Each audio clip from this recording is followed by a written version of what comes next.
Hello. What's up, Libra? What's up, Hollow? Bad comp games continue. Uh-oh. Uh-oh. I've had some good ones. Have helped my pain and suffering end. Been going on a quantum lost streak with Cat. So I've been learning Cat. I've been watching videos. I've been playing Cat. And I think now I have a pretty decent grasp of the character. But I'm thinking about watching a VOD. High rank VOD first? But it depends, I guess, what rank we're at, you know? If we're at the right rank, then I can go ahead and do it. If we're a little bit higher, then we should watch high ranked VOD and see what's up. But that is the goal for today. Glad hopefully we can get this figured out. Hollow, I think you submitted a VOD review as well, so we can get to those. We have a lot of VOD reviews today. We have, let's see. Do we have Black Cat, Mantis, maybe Thing, and then yours, Hollow. Star-Lord and Thor. Nice. Of course. Thank you for submitting a Black Cat. It's been a full half season. You know, a full 0.5 season, and nobody submitted one. You're the first one to do it. And, like, for some characters, like, if it's a tank, I'll probably end up learning them anyway. But if it's, like, a DPS or a support, I, like, hold off. I'll learn it, and then if somebody wants a review on it, I have to, like, get in gear and really learn it and figure it out. So, you forced me to put in a ton of time on Black Cat, so thank you. What's the high rank VOD we're reviewing? I'm not sure, actually. Rivals meta. And see if there is one. Characters. Leaderboard. We could just pick a random Celestial game. Potentially.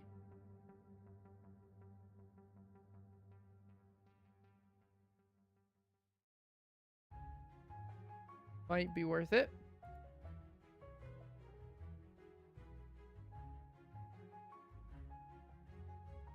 It looks like they switch between Black Cat and Magic. Wow. Interesting. I think I've played with that person. I'm pretty sure I played with that person. That's hilarious. All right.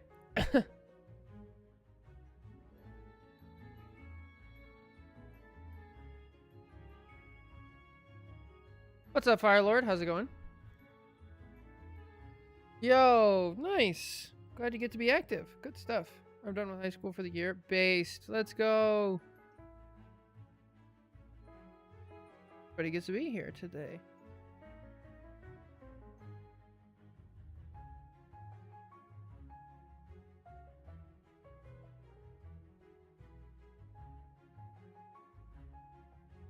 Ah, good day. Good day so far.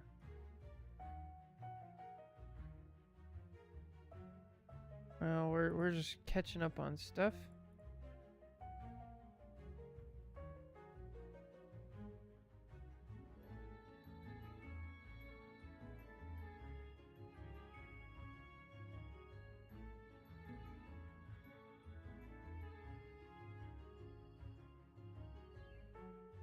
So I think here's what we'll do. I think we'll start your VOD review and then maybe we'll stop it. We get a little bit into it and I feel uncomfortable. Does that sound alright?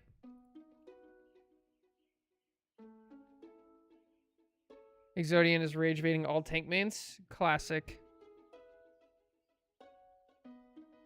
I need to play more Dino at high rank. Because I've only been playing Dino at like plat and lower right now.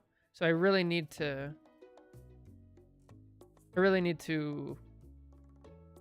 yeah, see what he does at high rank. Because at low rank, he's just kind of like, eh. Like, he's pretty good. He's not like Prime Emma or... Can't think of a super dominant tank. Like Prime Groot. He's not like Prime Groot or anything. What it should be, frontliners advancing and creating space. Interesting. Okay.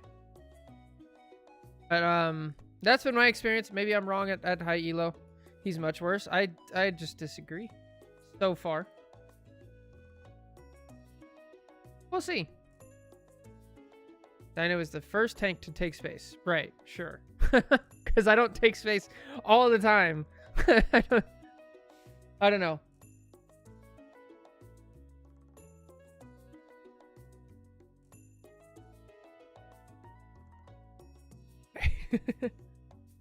Hollow's a hater. Deep down.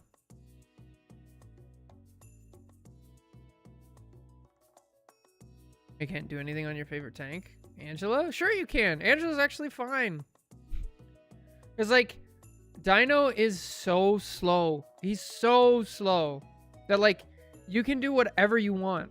You just have to play it like you're playing against Thing. It's like the same thing.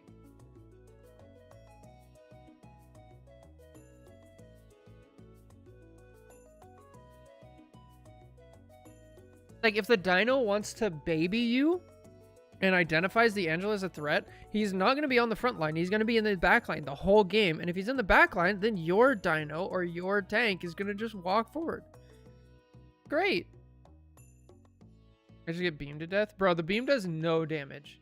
It does literally no damage. What's up, Pika? Doing all right. How you doing?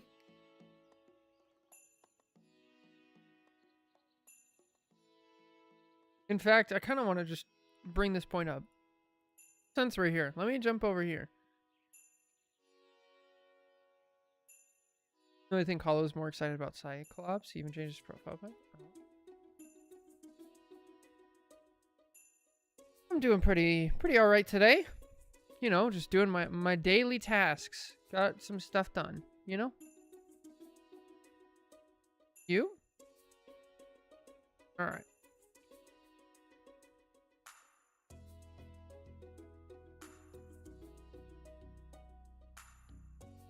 I mean, Thing can't leap at you, pick you up, shove you behind him, and block all heals. But yes, you can play him against him like Thing. Yeah, but Thing can leap to you and ground you and keep you there. He basically can do all of that without the CC grab. I mean, unless he has his ult, and then it's exactly the same. All right, here, let's jump over just for a second. Whoa. All right, check it out.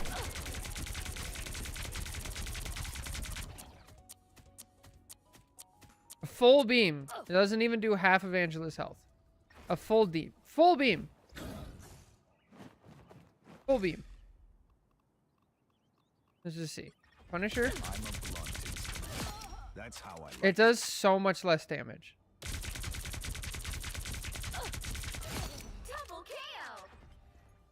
Around and then I get focused. Right, but it's also not very far of a range. So like he has to be close. Like how many meters is this?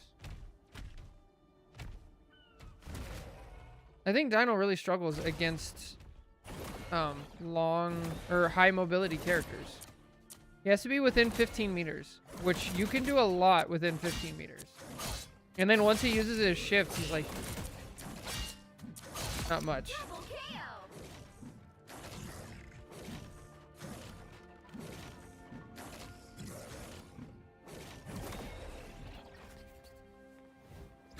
I don't know. I don't know. I'll get it. Maybe we'll play some. Maybe I'll play some on my main.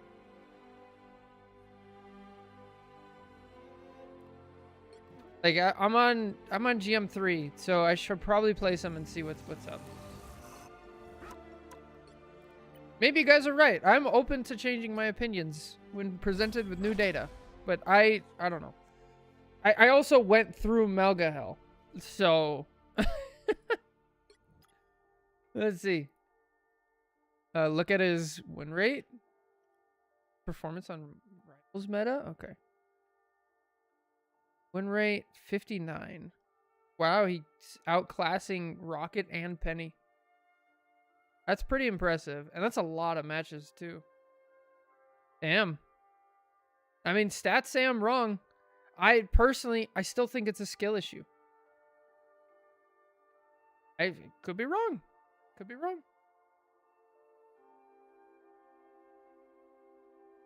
Y'all prove me wrong. Let's see.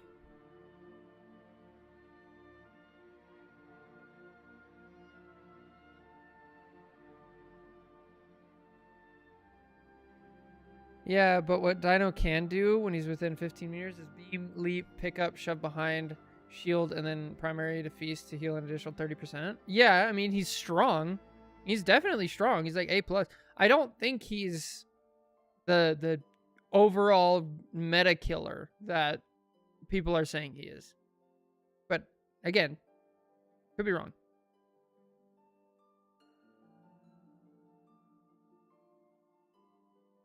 What's a skill issue?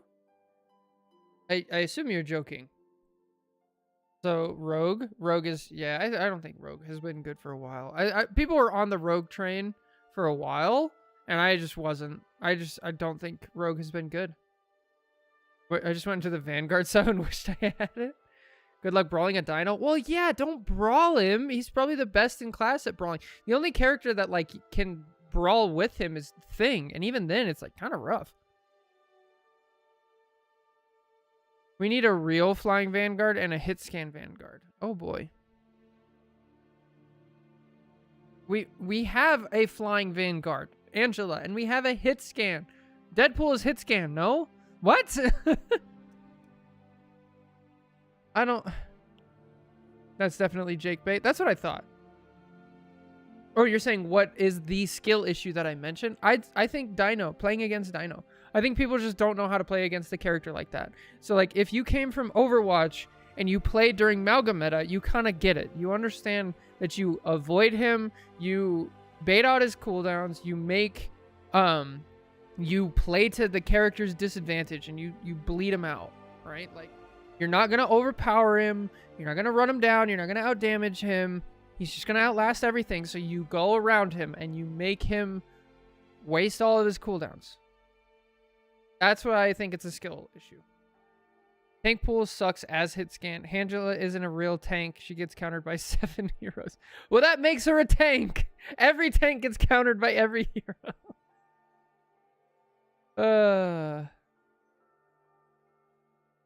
That's so funny. He dictates everything? The thing that I notice is the rant posts very rarely have an explanation included, of course. What I think the problem with Dino is that he's a character that has an easy time to force you to play his game. He applies bleed and then gets passive overhealth that powers up 2 of his main abilities.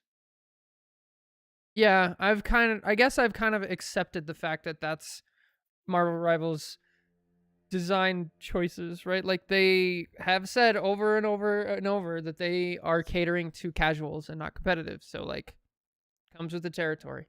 If I wanted a super competitive game, like I would probably play something else. I'd go play Melee. Even Prime Groot didn't do that? I mean, Prime Groot did do that. Prime Groot did dictate everything. If you didn't deal with Groot, you just lose. Every game. You had to ban Groot 100% of the time. Prime Groot was ridiculous. Like, it was insane. You could outmove him, though. Yeah, but the only character in the game who could move him was Wolverine, and you could just ban Wolverine. And even then, Groots could play around Wolverine with good skill. Like, ugh.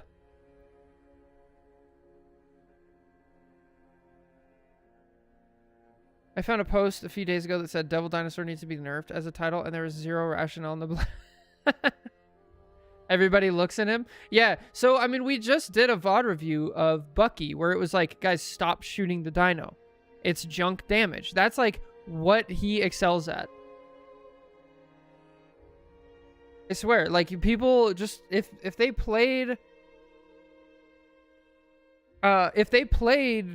Malga, they understand. Like, he is a target that is designed to make people look at him. And if you don't look at him, if you avoid him, he just loses. You can't really do anything.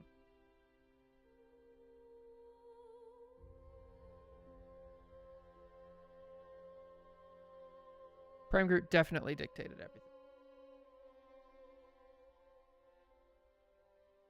Does anyone else remember Prime Rolv? Yes. Yes, I do. Can you maybe narrow that down a bit? Narrow what down? Oh boy. Devil Dinosaur needs to be nerfed. I hope it's not just me, but I have... This is in the rival... I've come to hate joining a game with Devil Dino. I found that most matches are going to be chaotic and only focused on either healing or killing the dinosaur. Everyone wants to play him, and teammates leave when they can't.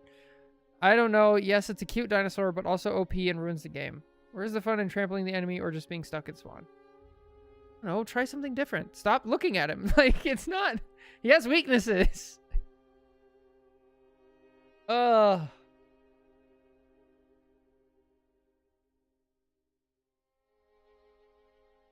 would want to argue Wolv is stronger than ever right now. The only thing that I would... So, if you look at, like... If you took Wolv right now and dropped him at any point in the game previously, you would be right. But if you take Wolv in context, you would be wrong, because Wolv now has ways to counter him, right? Like, Hulk gets his shield more often, and his jump has been buffed. Thing is in the game. Emma's diamond form is on a longer cooldown, but she has other survivability tools. White Fox is in the game. Like, Invis's pull is better. Like, he just has a lot of other things in the game. Does that make sense? None of that connects to your title? Yeah. This is groundbreaking.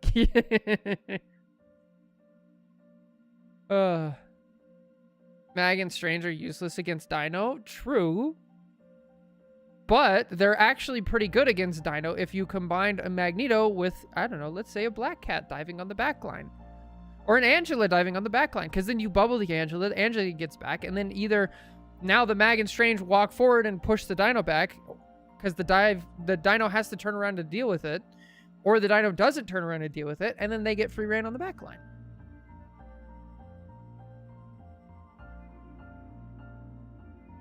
Yeah, Moon Knight's great, fine. 5 tanks can kind of just avoid him. Yeah, so what I mean by you ignore him is you don't ignore him. You don't pretend he doesn't exist. You just play on the other side, right? Like, here. There's a Dino in this game, right? So this is what I do on Hulk. It's a very similar concept to playing against a Thing player, right? If Thing is in the game, you just mirror them. So here, right? Let's just say Thing is right here, and I'm on green team, and I'm on Hulk. I'm going to jump over here. Okay? Now Thing saw me, and Thing walked this way. Okay, fine. I'm either going to jump this way, back out, or I'm going to jump this way. Right? Or you can jump, you know, back this way, over to the bridge. Right? And, like, wherever Dino is, if Dino's on the left, you go to the right. If Dino's on the right, you go to the left. It's like that type of concept. I know? What Dino? On Cap, I was just kind of doing my thing. I was on the back line. Yeah, I think Cap does great. Yeah, like that's the thing. And then so maybe you guys haven't, but if you've ever played like Thing or Dino and you have a Hulk, BP, Black Cat, BP, did I already say BP?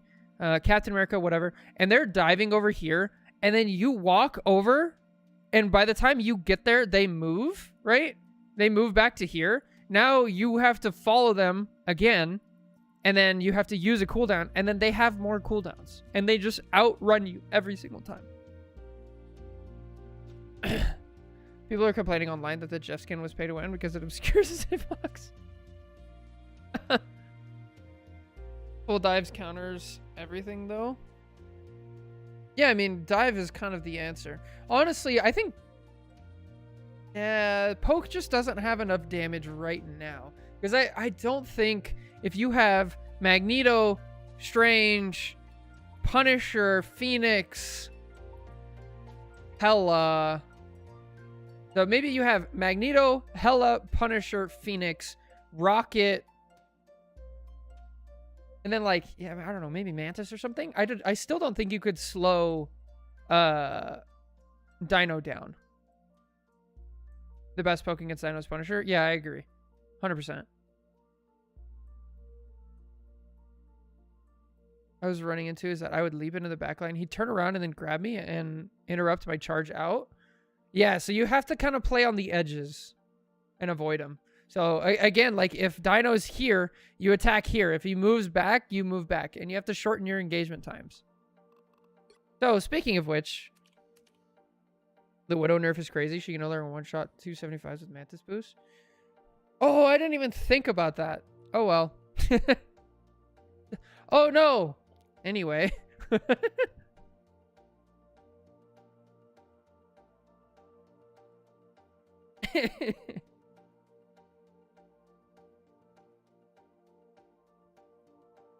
Yeah, she did. But that's why a lot of people would like go Widow and then say, please, Mantis, Mantis, please. Somebody give me a Mantis boost. All right.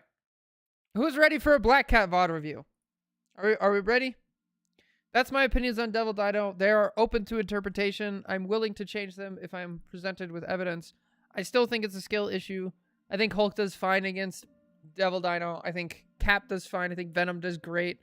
So here it is. Okay. Let me bring up the VOD review and we'll get to it.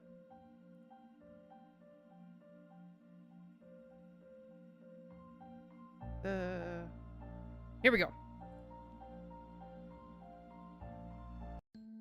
Hello, everybody. Welcome to the first Black Cat VOD review we actually have. They say this is going to be silver placement, so it's a little weird because they are technically a diamond player, but it's a new season. They're probably playing on an alt to learn a new character, so let's learn.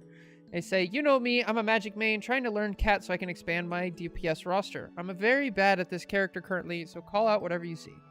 I find I'm having the same issues on cat that I do on magic, and that is a combination of not engaging at the right times, staying too long after a failed dive, and being a bit too passive in general and having low uptime.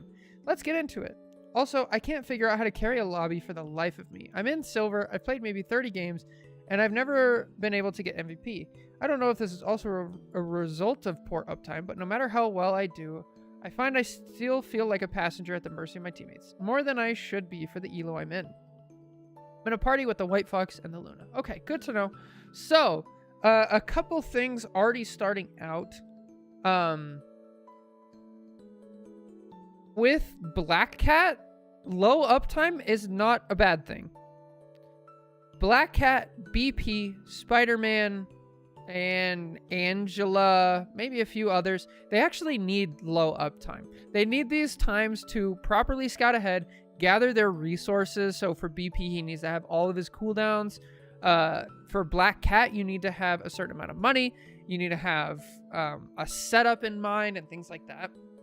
Angela, you need full health. You need to have your shift all the way up, and then you need to be in a proper position, right? So all of these things, Black Cat, not a high uptime character. It's more of a do nothing, do nothing, do nothing, like all this setup, and then for half a second you show up and then get your value and then get out again, and then you're down.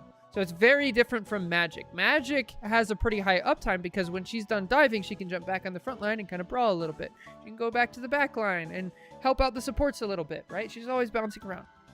Black Cat, very different. So already, let's try to change that mindset. Be okay with a little more downtime. The second thing, MVP. I was playing Black Cat a lot. I was getting a lot of final hits. I was playing in like, you know, silver, and then I played some in plat and diamond, and like it didn't matter how many finals I got or anything, like how much I carried or whatever. I never got MVP. So don't worry about MVP. It's not worth it. Just focus on the mistakes you're making and trying to actually get value. And then the last thing, talking about carrying games even in silver, this game is not designed around competitive gamers. It's just not. So we say we have said, like, in a team game like this, 20% of games are unwinnable. We call this a 20% or whatever, you know? So they're just unwinnable. With Marvel Rivals, it's probably closer to like 30, maybe even 35% of the games. So it's tough. So don't let that stuff get to you. Don't try to worry about like carrying games. Just try to get your value and do what your character does. And then on the games that are actually competitive and winnable, you'll win those games. So try to adjust your mindset. Other than that, let's actually get into it. And let's start. So, let's see. So already, when we talk about, when we talk about uptime, there is a certain amount of uptime. One of the things you want to do is you want to be spamming the claw as often as you can. So know the range. That's one of the best things you can do is know the range on the map, right? So it's one thing to go into the practice range and be like, this is 40 meters or whatever. It's not really as useful as like, okay, I'm going to stand here and I'm going to look at the door and I'm going to press the button. And if it reaches all the way there, now I know if I'm standing here on this map, I can reach there. And those are like practical knowledge of like, I can do this in this situation. So already for me, I believe you can reach it already. So if we go back a little bit and we watch you run up, I don't think you have to run up this far. You see, like, I'm pretty sure that has like almost twice the distance. You could probably hit it already. So we're already a little too close. So know your distances, know your abilities. That is insanely helpful. All right. So right here, I would already be prepping. So remember when we talked about, I already said like Black Hat has downtime. It's not really downtime. It's just not uptime. You're not up on the enemy. You're not doing damage. You're not doing stuff. You're setting up. You have setup time with Black Cat. So right now you've already got 300, but you're not capable of doing anything on main because Dino will beam you down. He'll bubble. He'll grab you. Rogue will grab you. Bucky will hook you. Luna will freeze you. So on and so forth, right? So you need the element of surprise with this character. And so that's where you use your setup. So I don't mind that we're getting this, but already I would have thrown the grab, right? Got the first 300, dipped out, and then thrown a fire orb here, right? You already start getting uptime. Now, here's not like the best spot for higher up because people will walk into here. But if you notice, you know, nobody's walking in here, might as well throw it, right? Why not? That's going to give your team like a huge advantage and set up already. So let's see what we do with it.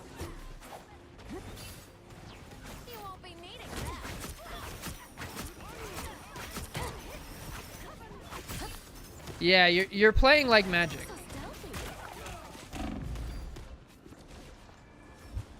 Well, make it out, which is impressive. You are in silver. So this is what I would do here, honestly. My game plan here is, let's say I do everything that you did, and then I would immediately buy the flame orb. I'd throw it in this corner, and then, oh, by the way, just something super helpful.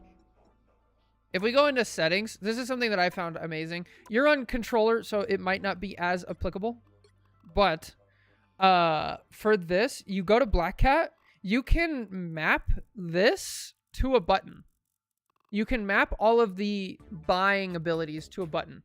So, again, you're on controller, so I'm not sure how applicable it is. Maybe the D-pad. Because I basically only use 4 of these almost ever. I have my number 1 set to the flame orb because that's the one that I just do quickly, and there we go. Number 2, the invis, that's what I use a lot. And then number 3, I have the fish. Number 4, sometimes I use, but not as often. I don't find it as helpful. But yeah. But there. So this is super helpful. So I would press 1, and then you press 1 again. Throw the orb right here. And then I usually start off already owning the invisible, the crown or whatever, before you engage. So right here, I would have purchased the flame orb, So that way when I turn the corner, I already know where everybody is. Then I'd have the invisibility already, right? So I have a easy escape plan, or better yet, an easy way to get in without using a dash, which is really important. And so I'd be only down to 300 coins right here. Then once you turn the corner, like you do, we're at 300 coins. I think the best thing that you can do is get in close with invisibility. Pick the right target. So I think here your best bet would be Luna. Get really close with the invis. And then you start with the grab, which is your B. You start with the grab. Then you do the combo with, if you're close enough, you can do primary fire, whip, primary fire, whip, and then the dash. You hold secondary fire and press E. God, it's hard to know the names of the... She has so many abilities. But yeah, then you do the combo. But then what that enables you to do is, first of all, you get the maximum amount of value for your coins. You already have things applied. So what we watched here is you're kind of getting in and you're kind of slashing at everybody. And then when it's time to get out, now you're out of dashes. So you're forced to use and like buy something in the middle of it, right? And then that slows you down, and like that will get you killed. So streamline the process. Go in with invisibility, then use both dashes to get out, or you can even use one dash to secure a kill, second dash to get out, right? That's the way I do it. And then if you throw in a grab, your B, you throw in the grab right when you start, that'll give you a little bit of extra cash to start, and then on your way out, sometimes if you're a little bit safer, you can also grab on the way out. That's how you like maximize the value. Yeah. So like it's so important with this character to take your downtime super seriously and make a plan. Also, this dash is so easy to just waste. It's a 10-second cooldown, but it doesn't show it because you have 2 charges. So if you use both of these, that's 20 seconds of downtime where you're not fully effective, right? So be really careful with this dash, and that's what the invisibility is for, right? The next thing here is target priority. Part of that planning is you got to pick the right target. Here, there's a Bucky, there's a Luna. The Luna would get you more value if you get the kill and would be easier to kill because the Luna is not going to be healed by an outside support. Obviously, she still has stuff she can do, so you have to plan around that. But target priority, super important. A little tip that you may or may not know is if you're holding primary fire already, you're scratching, right? You can actually keep holding primary fire and activate your alternate fire to switch between scratching and the whip.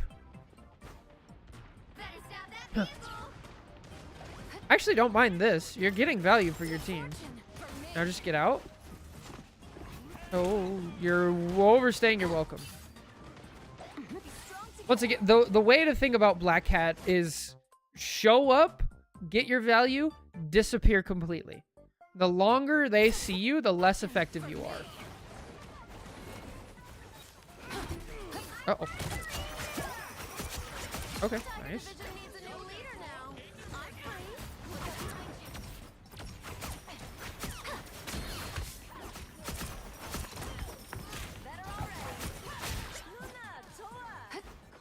The next thing I want to talk about is your movement. With this character, the double jump is super important. So part of being able to achieve the goal that I just talked about, where you show up out of nowhere, get a kill, and then completely disappear, part of that is while you're engaged, you're constantly double jumping.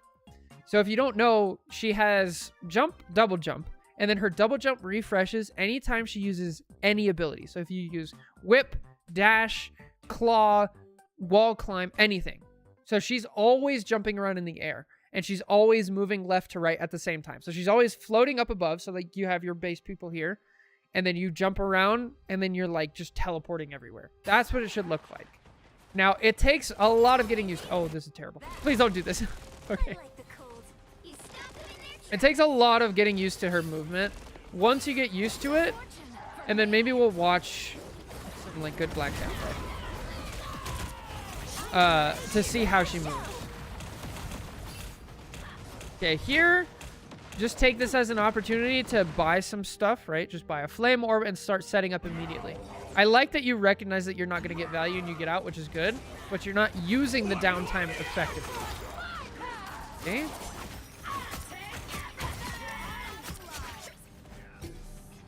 I don't want to slow that down to make sure you pressed it twice. The ult is weird. The ult's taken me the longest to get used to out of like her whole kit.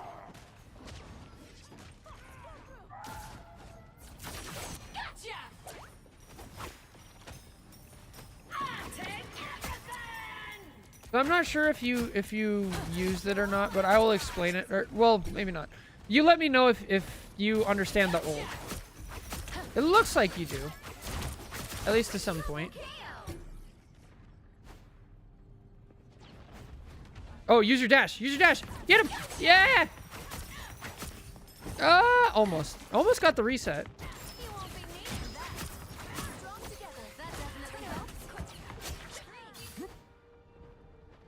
Okay. Damage sustained. Need Fair enough. You understand it? Okay. It seems like you understood it more than I did for the majority of the time I was playing this character. I swear, the ult was the last thing that I figured out. Okay, this is just not what you want. We're right down main. Like, even this was like decent because you're at least on the side. You have escape plans. You have all your dashes and everything. But right here, you're literally like right down main. You're gonna get killed by Squirrel Girl by accident. Like, you're gonna get killed by somebody by accident just being here, which is just not what this is a magic habit.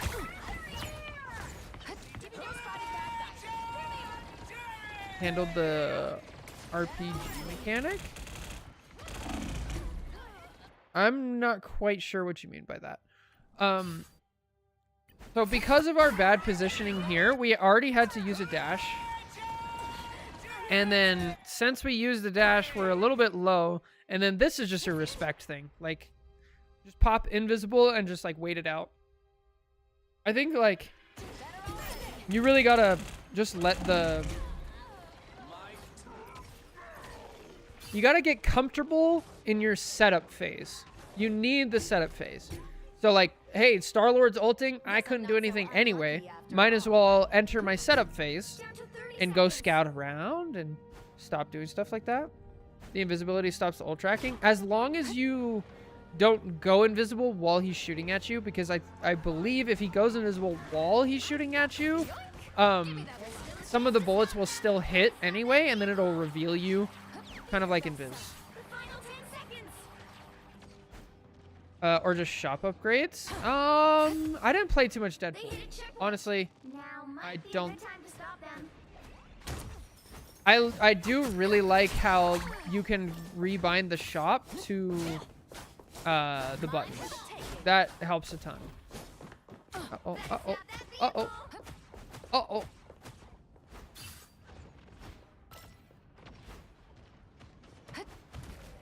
So once again, part of that setup phase is trying to pick out where you're going to engage that is most advantageous for you. So out here, they are by spawn. They have lots of cover they can dive to, and like you are kind of out in the open. And so your escape route isn't very clear, right? So we saw you kind of run this way, but she could still just follow you and chase you, right? Whereas if you engage somewhere like here, let's say you're on high ground. Let's say you're over here, right? You're chilling here. Now if I engage here, my team is kind of close. I have an escape route this way where I can immediately block line of sight, right? So if we look at this, my markers again.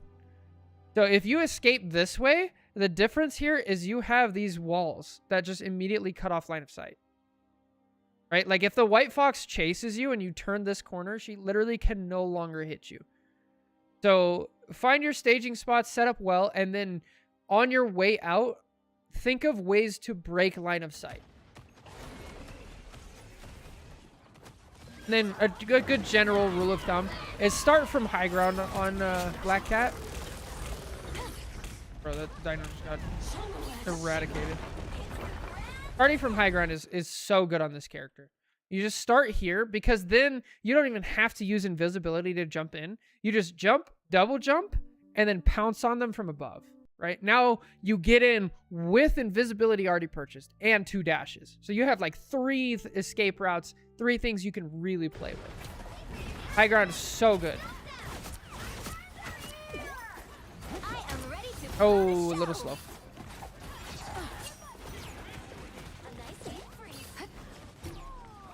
Way to double jump. Okay, either die or get out here. So if it was me here, I wouldn't die or get out. I would just, you know, go back to staging, right? A lot of people don't know there's actually a little cliff up here. You can just chill up here. Nobody will ever see. You can even, this is a great spot for a flame orb. Nobody ever comes up here. We can go down this way. Nobody ever uses this set of stairs. I'm pretty sure people just don't know there's stairs here. There's also, you know, an escape over this way as well. There's even a set of stairs over this way. Nobody knows about this set of stairs either. That's an escape route. So know your map. Black Cat can definitely make really good use of the map. Also, when you're staging, when we're talking about flame orbs, this would be a really good spot because A, it's close to where people are going to be fighting, and B, nobody really comes here, right? This is another decent spot, but it's more likely that somebody comes in here. So probably over here. Nobody really comes in this room. Maybe in a corner tucked up somewhere, right? Finding all of that and like really abusing that for your flame orb, you get so much just free value for your team. I was trying to die. Yeah, that's fair. Yeah, nobody knows this map at all. This is another map that just like, for whatever reason, we need to test the orb's effective range. We can do that right now, actually. Let me show you. You do need to test it in game, like in actual maps. But yeah, it's big. It's very, very large. It's kind of broken, honestly. Yeah, add her to my squad. I've been playing her a lot. Feeling lucky? Not for long. Some I unwanted missed. guests. Good fortune for me. So, I mean, that's decently far. I believe it's 20 meters. The more accurate thing is not how far away it is. It's more where is the fight going to take place, which requires more, like, thought. Like, it requires, okay, what heroes do they have? Where is the payload? What heroes do we have? Where are we likely to be fighting, right? Because if I throw my orb right now over here, where the enemies are, that's great. It's revealing them now. But if my team's still in spawn, by the time we're fighting, the enemy's going to be all the way over here, right? And now they're out of the flame orb space. So don't forget, you can always just reposition this. Throw it around whenever you need it. It only costs 100. You get 300 for the E anyway, the claw. So yeah, just test it. Get creative with it. It's very good. It's not as useful as like people make it out to be in higher elo because people find it and break it pretty quickly. But I mean, it's not bad. Okay, I think this is about exactly where we were. Nice. Go. So just so you know, there is 3 ways in here as well. You can always go this way, around, and then always go this way. We are. I need to know my golden numbers, like how much I need to start staging. So if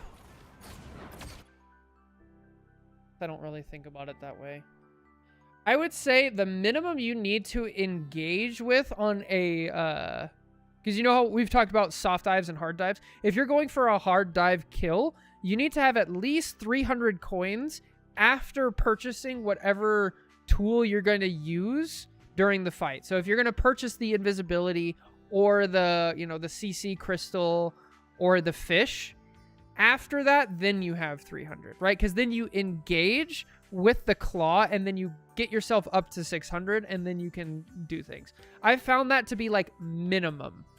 If you don't have that much, that's where your planning phase, your staging comes in, where you just kind of hang out and then you pick a tank, right? If they have Dino, he's a great target. Just make sure the shield's not open.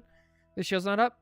You just, you know, throw the claw out. They literally won't even notice it at all, and then you'll be fine, and then you get 300 and you keep going. Another part of Black Cat is not to get distracted, right? Like, we have a rogue up front, but that's like not your job, right? One of my worst problems is landing the yoink. Yeah, it's so important. If you can't land the claw consistently, you're gonna get so much less value. This I would not recommend. So once again, a couple things here. We disengage, but we don't break line of sight. Right? And so the better option would have been to dash to the side immediately and break line of sight. Once you break line of sight, you can hide, you can climb walls, you can go invisible, you can do everything. You're way more likely. If you spend a lot of time in line of sight, you're going to take more damage and you're going to die. You're going to get CC'd and all that. The second thing is, this is one of the few parts of the map, of any map in the game, where it really is like there's almost no way out. Right? There is technically a staircase here, but it leads directly to spawn. So this is one of the maps where I never recommend going past this. Once they get this point, just retreat all the way back. Oh, oh.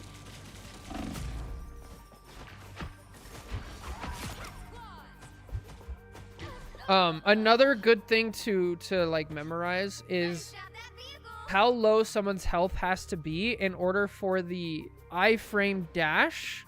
You know, where she goes forward, grabs, comes back. That one. Wait. Goes forward, does a slash, and then teleports back, and she's invincible. That one is a finisher for the most part. You pretty much always want to use that as a finisher. So knowing the amount of health that takes out is really crucial. The pursuit. There you go. Pursuit. Oh, pursuit. Okay. Get out.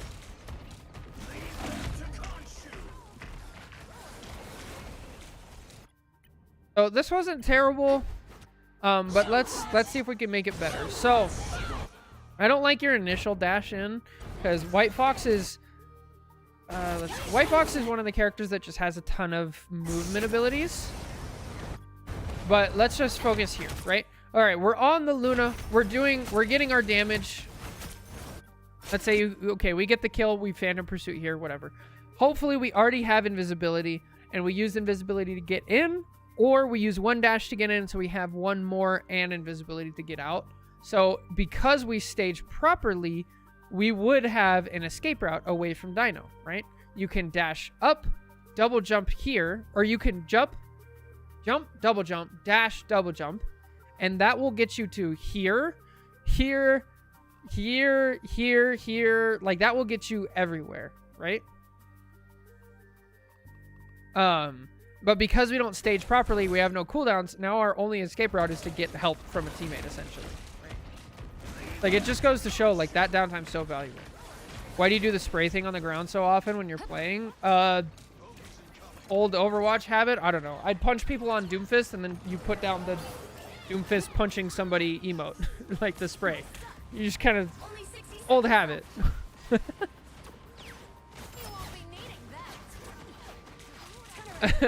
So, that's all I got.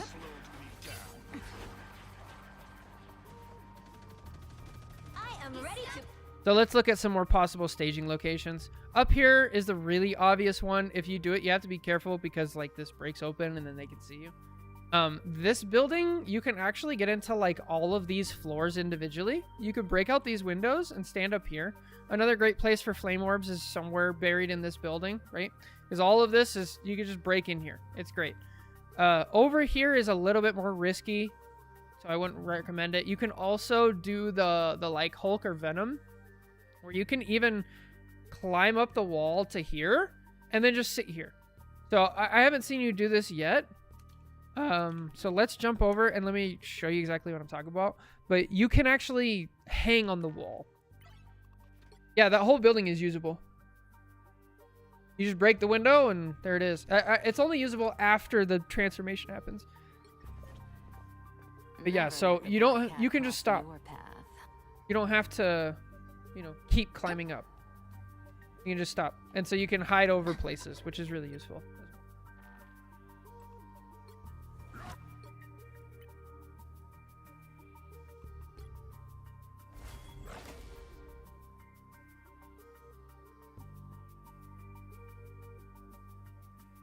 Right. Where were we? We were here, I think. Oh, I say I did this and now you're gonna do it, aren't you? Okay.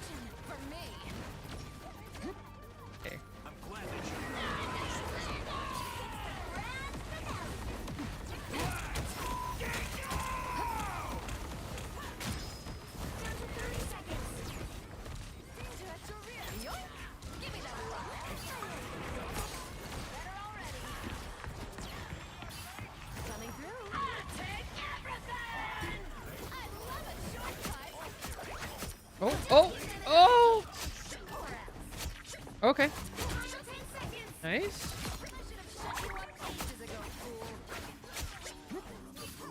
So I also want to talk about effective range. So, you know how when you're magic's effective range is pretty easy to tell, right? Am I hitting them with my sword or am I not, right? Black Cat is a little bit different because she can attack at different ranges, but it's generally kind of similar to magic, where you want to be in front of them, not too close, but not too far. One thing you can do to, like, once you know that range, which is about where your whip is, you want to be in distance of the whip, right? You don't want to be too close or too far. So in that last fight, we actually saw you get too close.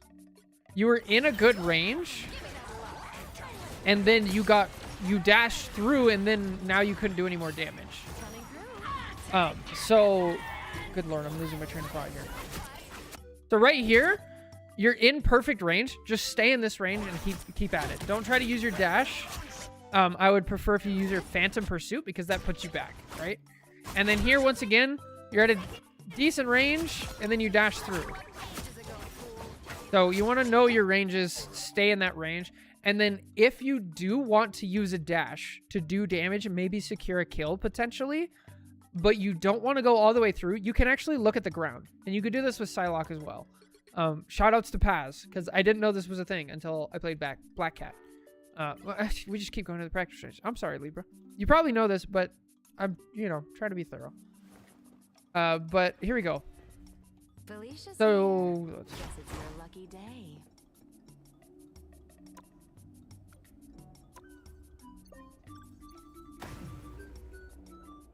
the regular standing dash is almost 15 meters, right? But if you look down, you can get it to 10. And if you look really down, it goes like barely any, right? So if I'm attacking the bot from here, I'm like, okay, I need to get in close. Right? I need to get in close. If I'm here, I need to get in close, but not all the way. So I can do that. And now I'm right next to him, right? So now I'm too far because I didn't look down. Here, I need to go out here. It takes some getting used to. I'm still not quite used to it, but that's the idea.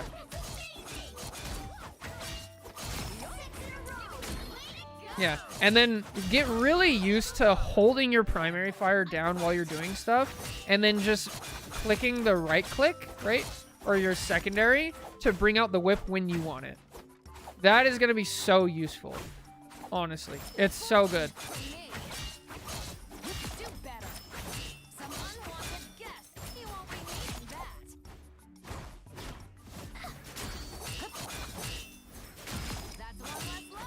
Like this is just, she's so fun. Anyway, all right, back to the actual review. So now we know we're being thorough. I hope it helps. I get distracted. She's fun.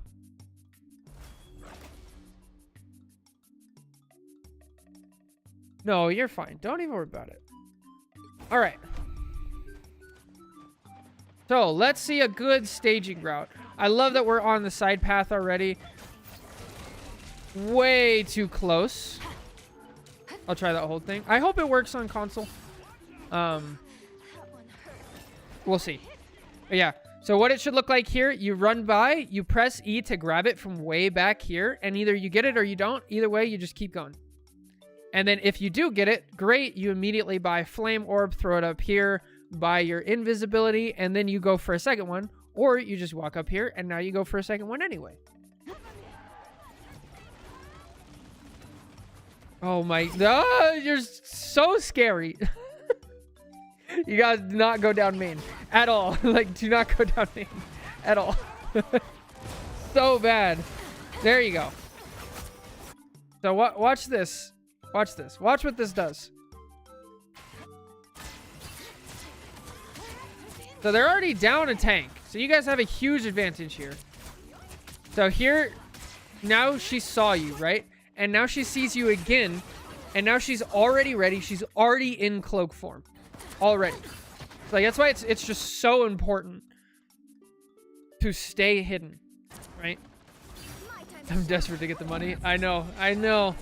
It's your lifeline, but you can't be greedy. What is your white fox doing? Good lord, this cloak is terrible.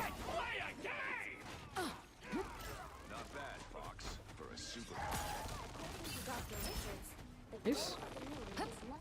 Okay, throw out a flame orb. Here's another good spot for a flame orb. Right here, or even in this corner, because you guys have such a huge advantage, they're probably going to back up. So over here would be great. Maybe even up here.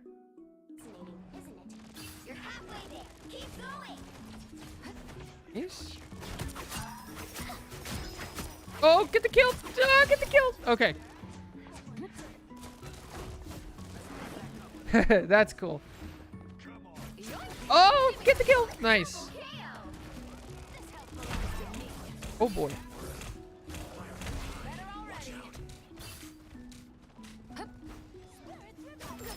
That's actually really cool. Me and my brother didn't play too many video games together.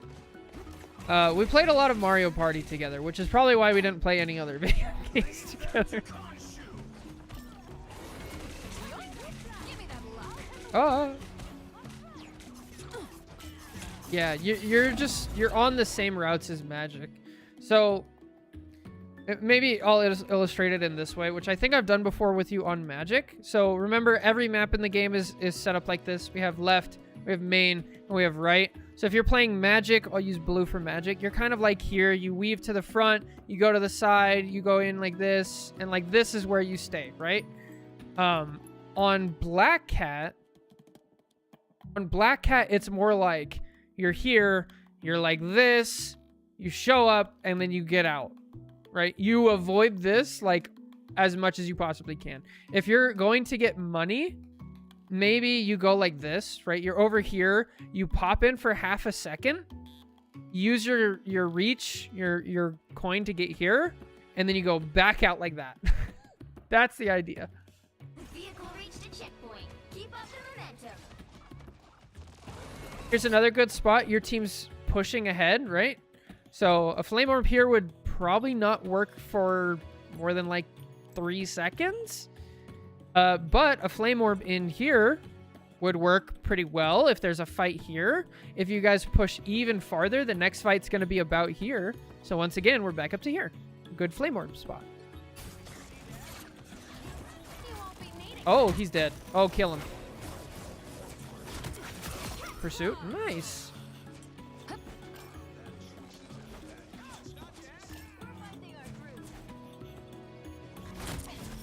Oh, there's a white fox there. Nice. Get out. Great. I love it. So that's good recognition of like, I was attacking this person. The situation changed. I can't finish this fight, so I'm just going to get out. So again, like flame orb down here be good. Flame orb probably not up here because that's not going to do much. It's just going to get seen. Yeah, finding these spots. Yeah, it's 300, and then if you hit it, you get 150 back, which is nice, but then people underestimate how, like myself included, underestimate how much it really is. And then it's frustrating sometimes when you're like, oh, if I just had the pursuit, they'd be dead, and then they're not dead, and now we don't have it. Oh, my Lanza. Oh, what is your team doing? Silver placements, by the way. Oh, pick the right target. Nice. Yeah, finish with the pursuit. Oh, oh, oh, oh, you're dead. Nice. Okay.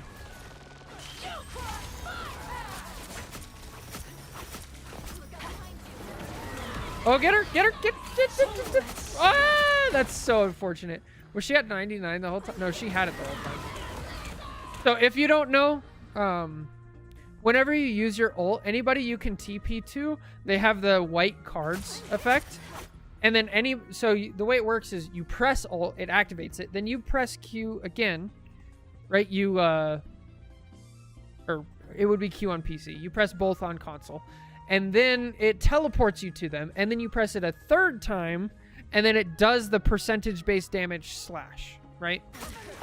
So if you see the card turn red, see like this one's white, this one's red, that means the third press of it, the actual slash, will kill them.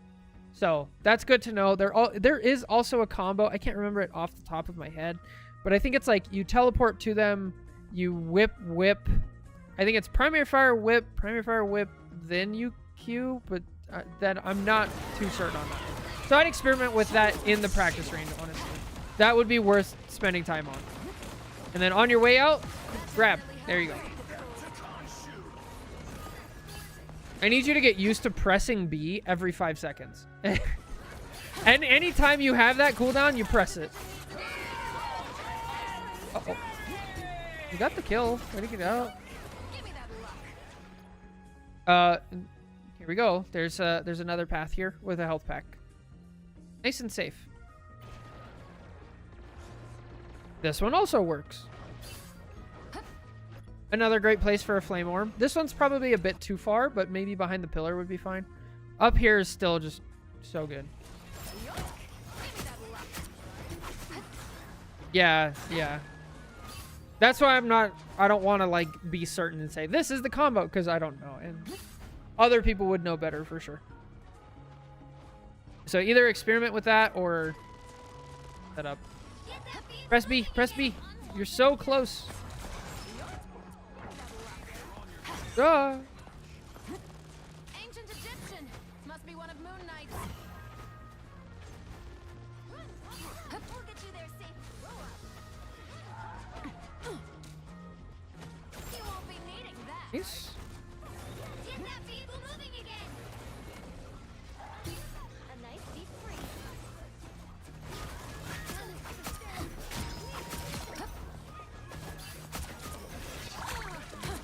Yeah. So just because of the money mechanic, because of her health and her cooldowns and things like that, she can't go back to brawling. So like this is just a habit that you have from Magic, where it's like, I got my kill, I'm gonna rejoin in with my team, and now he can brawl in the front. Like, nah, you got your kill, get out, and then your team can handle it. Whoa. There you go. Break off line of sight. Nice.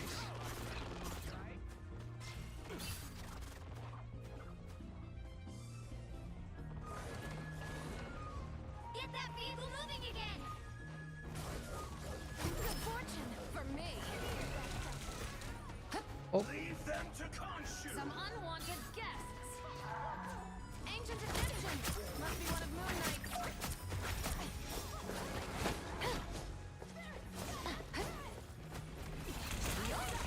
The moon haunts you. Mine for the taking. Oh, he went in. Oh, the staging. The staging is so important.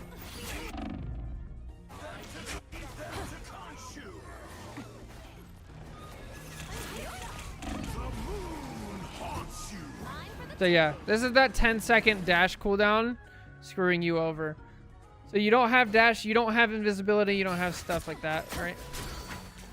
Yeah. So here, literally, it's just you went too early. You don't respect that you don't have a dash. So if you go in with invisibility here, because you have 650, right? So invisibility is 200, you'd be down to 450. So you could actually use invisibility, which if you use it, you go 60% faster, I think. You walk 60% faster. So you could literally walk up to here and then jump and be right on top of her, then start attacking. And then you'd still have a dash to either finish the kill or get out, right? And then on top... Oh, good lord, that's... what a frame. On top of that, you also whipped Pursuit Whip. But the problem with using Pursuit not as a finisher is look at this, right? Let's see. So you're within whip range, right? Right here. And then you use the 2 whip. Now you use the Pursuit. And look what happens. You're here. She's here. At the start of it. At the end of it. You are still here. And she was here. But now she's over here. And your whip is only this long, right? And so she's out of range. So that's why you want to use Pursuit last. Because if you miss the Pursuit, you're not going to hit the whip. If you miss the whip, you could still get the Pursuit. Let's see. I mean, I think she was at like 1. I was fine. Back in the hunt.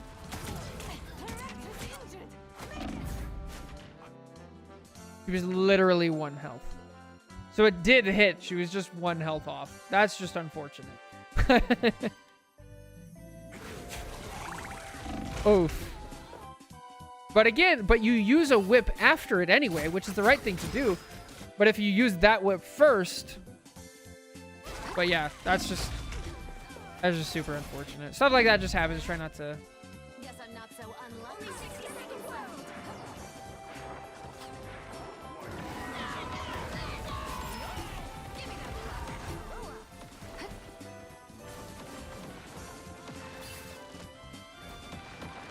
Good fortune for me.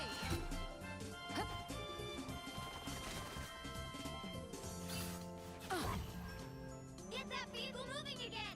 So things you could be doing right now instead of down main where people are going to be looking. You can go down here and throw a flame orb to start getting information. You can... The flame orb also goes forever. So in order to throw it all the way there, you can actually just stand here, aim, and throw it there. And it'll hit there. Like, it doesn't drop at all. It just goes forever. So just throw it. You could also be starting to scout around this way. You can use your dash to, like, get up top. Go around. Use double jumps. And start heading up here, right? So think of your downtime as... Not downtime, but as setup time.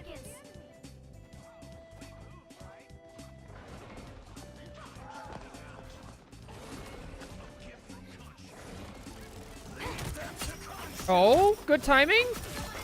Oh, let's go. Good stuff. Uh-oh. Just get out. That's not your job. You have a Magneto. You have projectile characters. Fair enough. That is... She's learning. It's fine. Okay, once again, though, this would be a little safer for you because it's just less chance that you're going to get seen. Flame orb up here would be fine for the most part. Down here would probably honestly be better.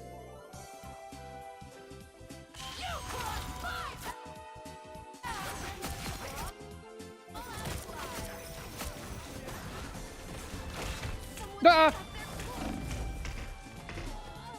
Yeah. So I'm kind of okay with this because you get the kill on the Moon Knight and solo ulting is fine and actually good. But again, that's just like not what your character does. Also, you are... Yeah. You just gotta wait for a follow-up. Because if you activate this while your team is engaged, then...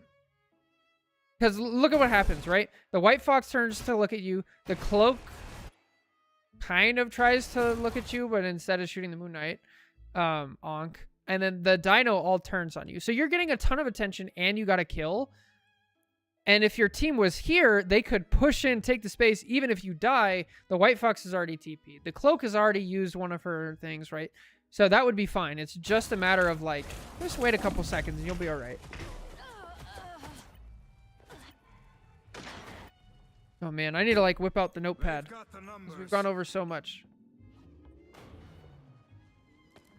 I'm opening a portal. Yay, portal. Yeah, too early. That's all it was. So let me whip out the notepad.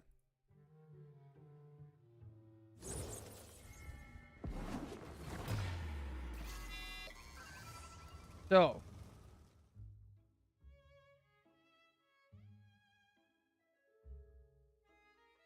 plan. We need to plan. You have to setup phase. In the setup phase, we want to stay hidden. We want to use claw to get use claw. Don't engage unless we'll say 600 before buying. We'll say 300 gold after buying. Okay. We'll say pick the right target. Yeah, VOD reviews. And then have escape.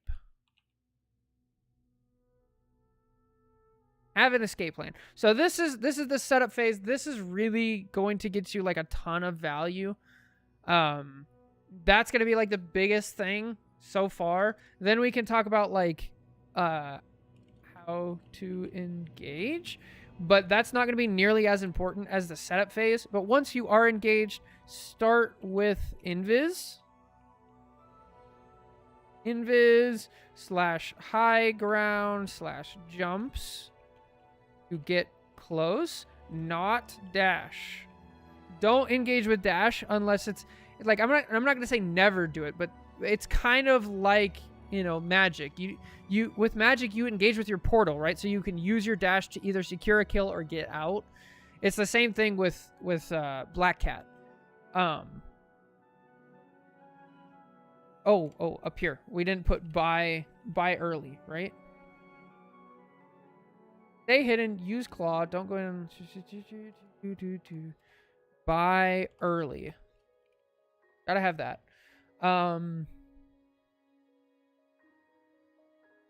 Dash. Finish with, finish with the pursuit is really nice. Stay in range of whip. I think like the combination of these two. So we have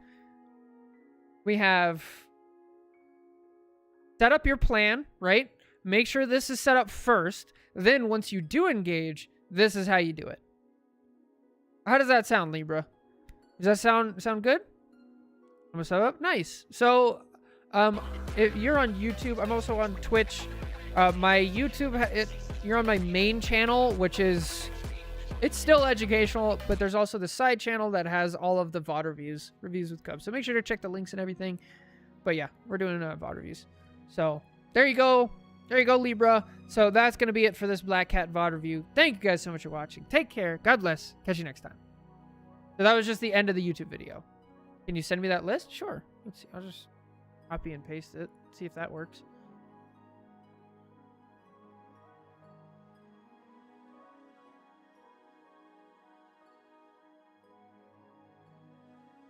Yeah, that worked. Wow. Yay. I know that would just work. Okay. What is the next VOD review? We have Mantis. Ooh, that'll be fun.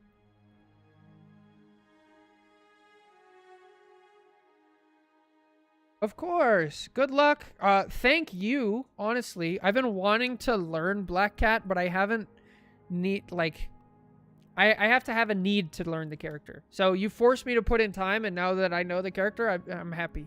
I can actually like play them. So thank you. I really needed that. Oh, I need to name that VOD review. Do you have a name in mind? This is the only Mantis in the game, so probably our target here.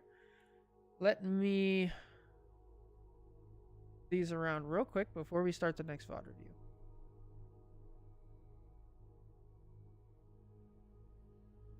Who's here?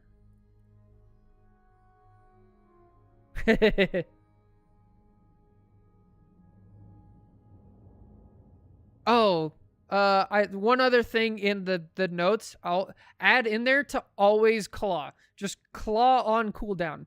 Keep that up there. Super important. All right. We'll just put silver black cat. You.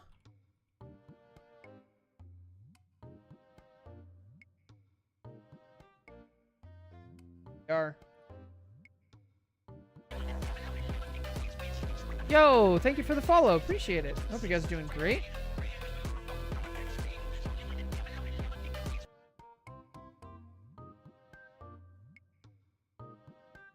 All right, so we have a Diamond Console Mantis. Ooh, this will be fun.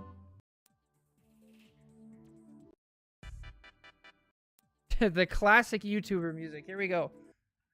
Hello, everybody. Welcome back to another VOD review. Today we have a Diamond Console Mantis VOD review. They say, hey, Cov, wanted to work on my aim this season, so I've been playing Mantis and having a lot of fun. Nice!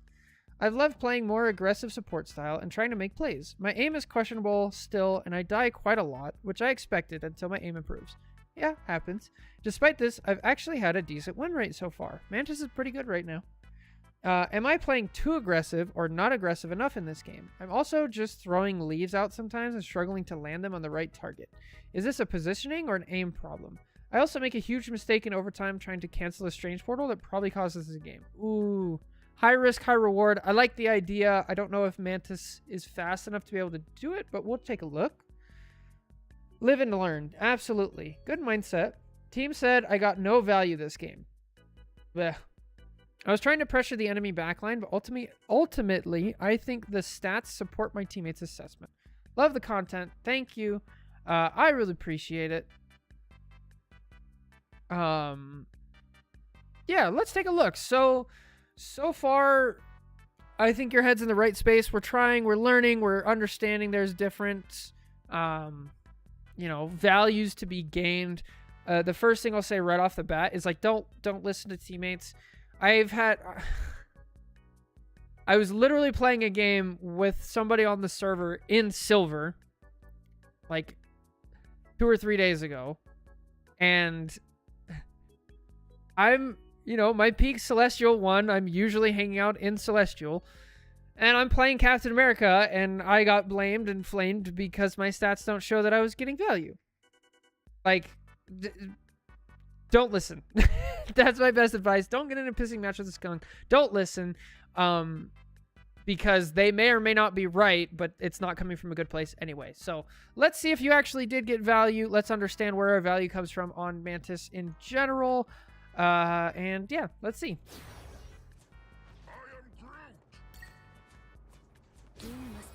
So we're on triple support, which Mantis really excels. We're already giving damage boost out, which I love. If you're just going to heal, don't play this character. So I love that we're doing damage boosts.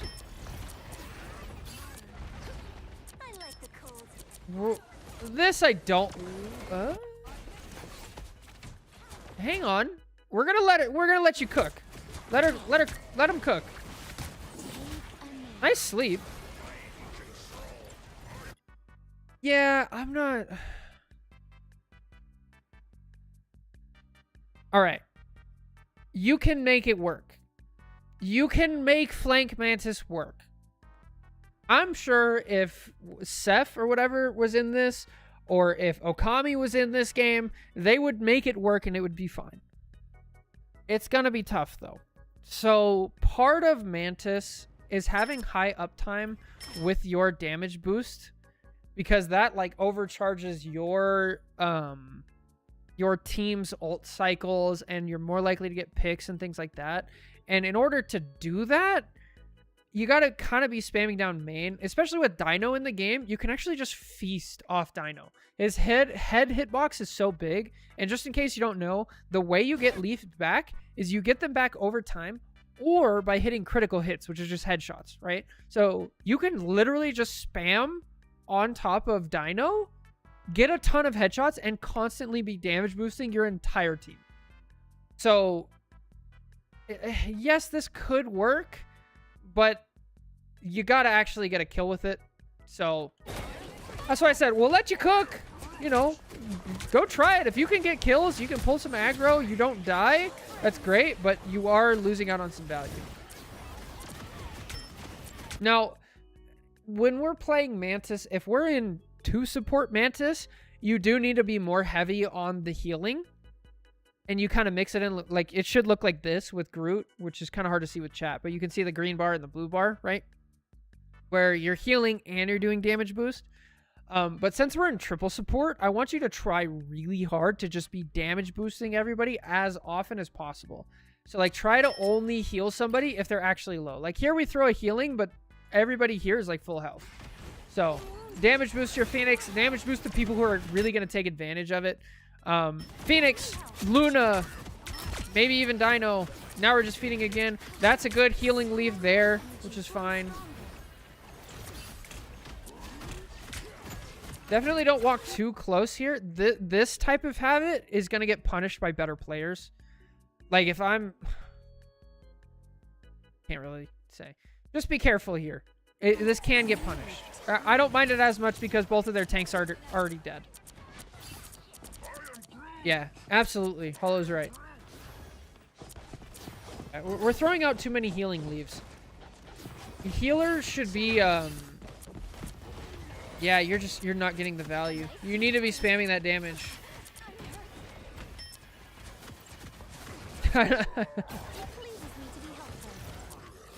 Right?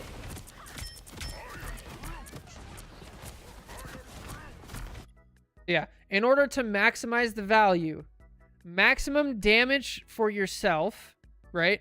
Maximum damage for your teammates, and maximum uptime. Those are the 3 things. So if this, like, off angle inhibits those 3, I wouldn't do it as much. If it's working, go for it, but you're also making yourself a target. Also, this whole time, your sleep is a very long cooldown. So this is enough time for that Wolverine to jump up here and punish you for this. So if you're going to do this type of off-angle thing, only do it if you actually have your sleep. Ready to do some damage. I like the cold.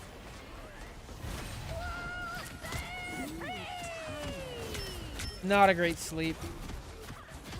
Sleep is used for high threats. A half-dead squirrel girl on the side is not a threat. If the sleep cooldown was on like 8 seconds or something, sure, you're using it to help get a kill. But since it's on 14, that's your only lifeline. Like, if you're playing Luna, you have self-clap, you have the White Fox team up, you have the speed boost when you skate away. She has high jumping, she has freeze. Invis has all of those tools. Mantis basically only has her damage, her threat, and a sleep. That's kind of it. So don't waste them. This is Diamond in console. Oh, there it is. Now you're getting punished. And look, you threw that out and you had to give up high ground, right? Like, there was no other option. Let's say it was just the Gambit who came up here and he didn't have ult. You would have been able to contest this if you had your sleep. But be careful. Bad habit. Now it's really important to manage your leafs. Anytime you have 4 leafs, that's wasted value. Because that means you could have given somebody damage boost. There we go. Oh! The next thing, the way to back out on this map, I like that we come to here, but the next step is in this way. This is the only place that you're going to be safe. So come to here, back out to this way. You can peek out and then you can read the situation. If your team... Right now we don't have a support ult because the Luna ult is about to end, so you'd be over here. Now they have a Dino ult and a support ult, so like I'm just spamming, hanging out. Okay, Luna's backing. I'll back up a little bit. I'm helping with the Wolverine. Wolverine bonks his head, so you'd be fine. And now we have a support ult, so now we push in, right? Also, we don't get ult as fast as we should be. Right.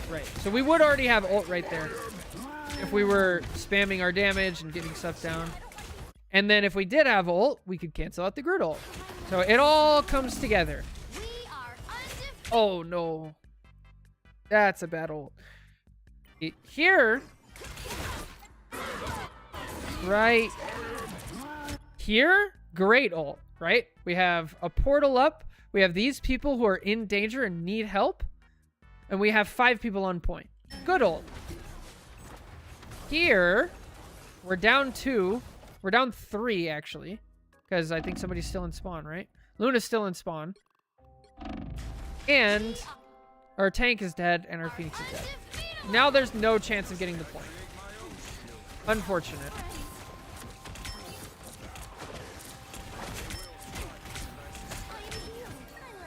More damage boost. More damage boost.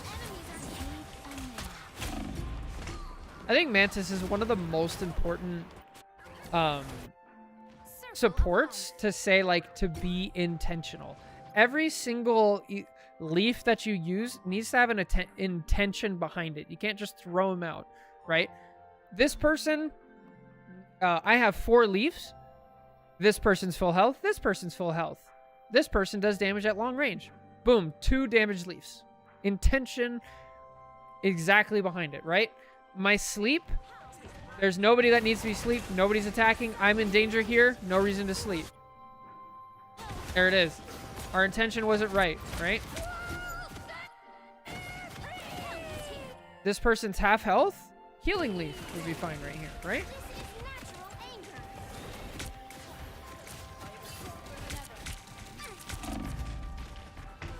Yeah, leaves to off angle is good. Also, like, being preemptive with the Mantis leaf can work sometimes. I don't mind it.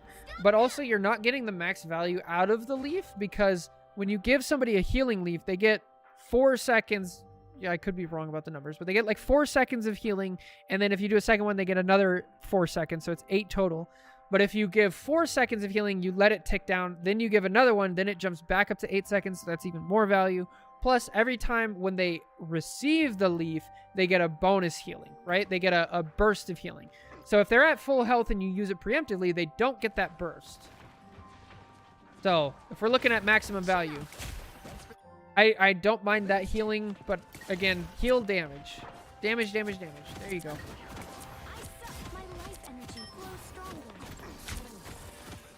This is much better, though. Your positioning is so much better because you can see the people you're trying to heal and damage boost. They're in your line of sight, and you can still do damage. Whereas before, you were at like an angle like this, where it's like, I'm going to do damage, or I'm going to help, and you can't do both. At least not easily, right?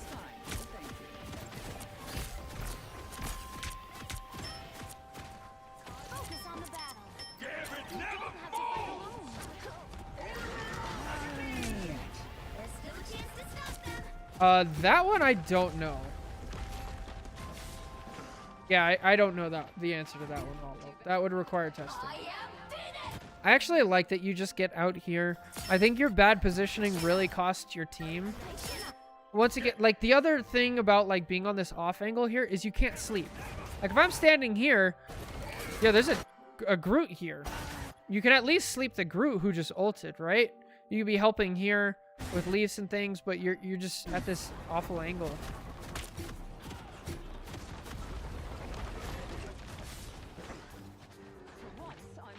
Yeah, maybe Gambit. Yeah, there's opportunities that we're missing out on. But once again, like, I'm not gonna hate on the Flank Mantis playstyle. Just understand that you're giving stuff up by doing that. I think the better character right now, if you want to play this like off-angle flanking DPS support, you should play Luna. She's really good at it. Even Loki. But Luna's really good at it right now. Fair enough. Don't trust your teammates.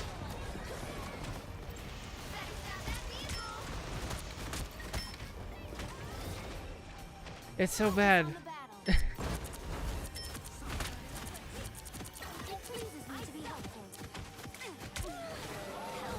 No, bad sleep. Us against the world. So look at what this sleep accomplished, just to really like nail the point home.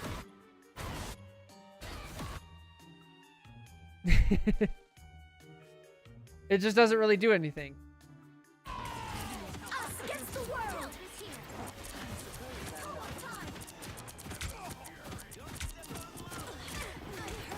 Oh, I need assistance.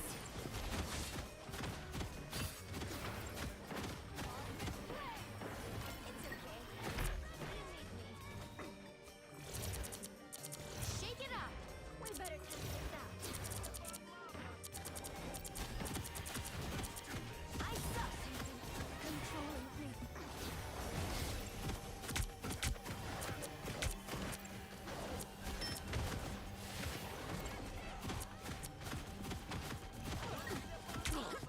I am healed.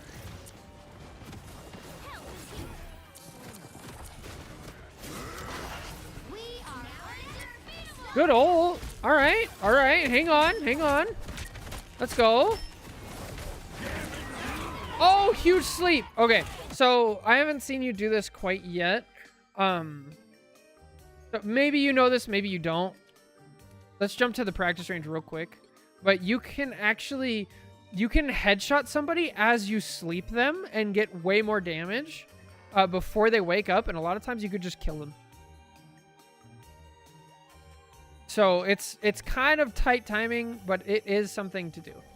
Life energy is my eternal guide and the source of my powers. Let's jump over to Gambit. So if you sleep them and then immediately, you see how the first headshot, it didn't wake him up? So sleep and then headshot. See, it did. I got the headshot off, but it didn't wake him up. And then you can do that. It's really useful. Kind of hard to do, but it's really good. Just know that you can get that first hit, and they're not gonna wake up. That's 3. Makes me feel good. Yeah, Mantis is terrifying. What she does to the game is so good.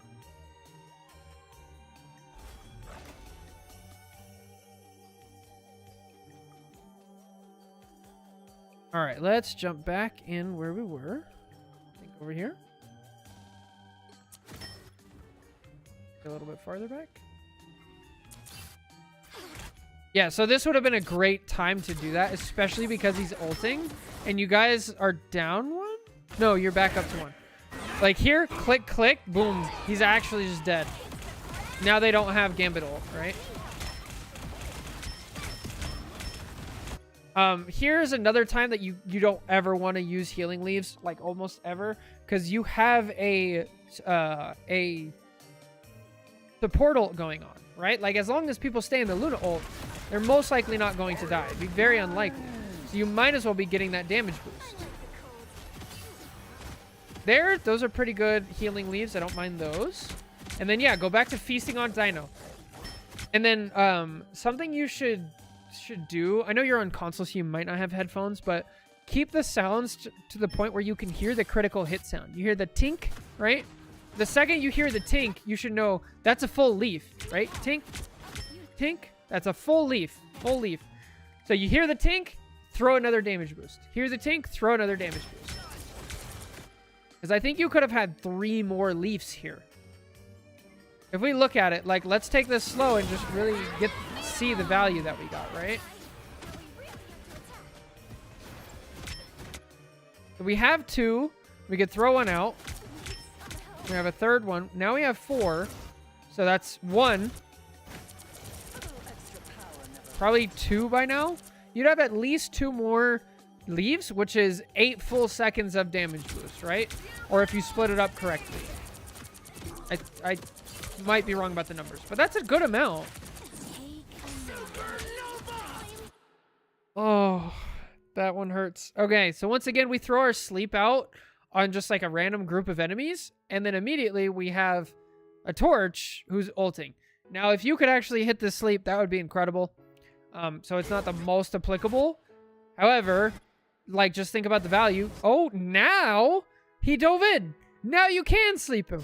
Boom. So try to get those high value targets, right? The world.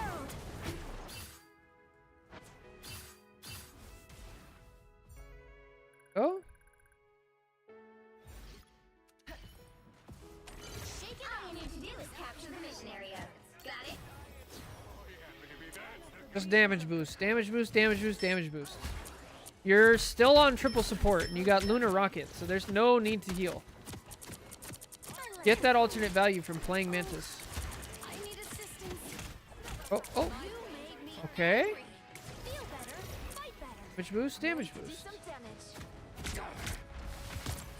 Oh, nice. I don't mind that. It led to directly to a kill. That's not bad. Oh, oh. Yeah. My life energy grows stronger. Now a sleep would be great. Sleep. And then tink tink. Hit. Dead. Damn it, dead. So now we know the tech, right? That's the 1v1 Mantis tech you gotta know. Uh-oh. I'm extra lethal. Don't mind me. So... Yeah. You don't have Oh. to fight alone. And now you want to probably switch to a little bit more healing? Let me help. Need to, because your rocket's dead?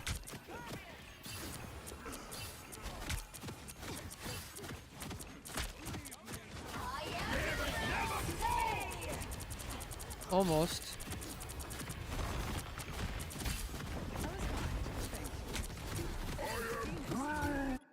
So, I want to talk about target priority here.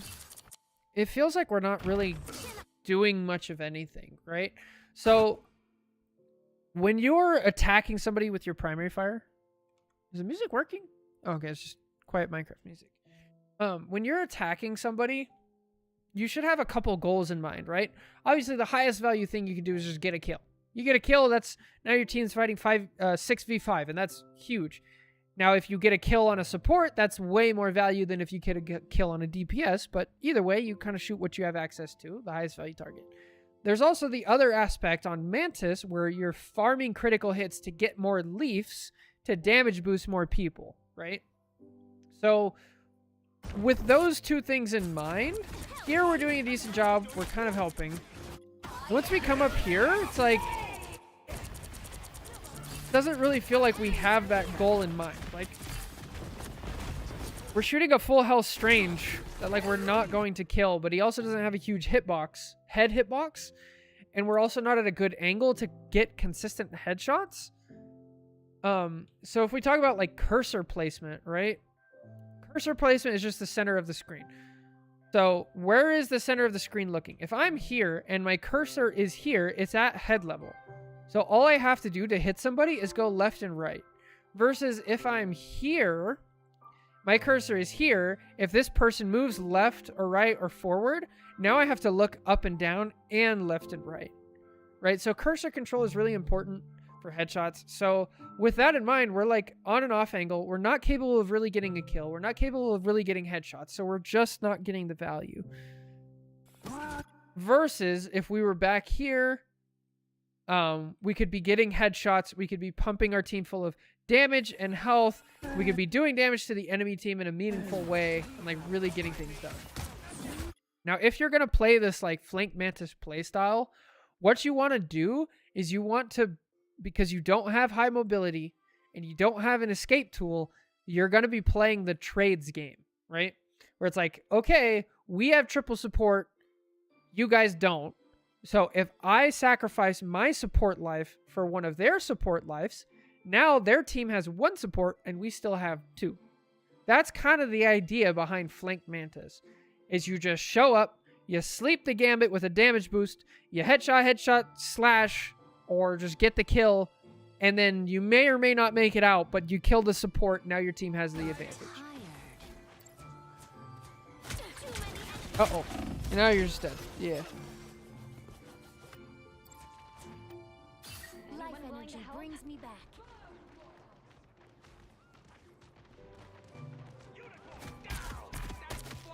Hey, Dee, enjoy the air. This is just too far back. I know Mantis... I think Mantis has some follows. I I'd be shocked if she didn't. I don't know the exact numbers, but pretty far. By the eye of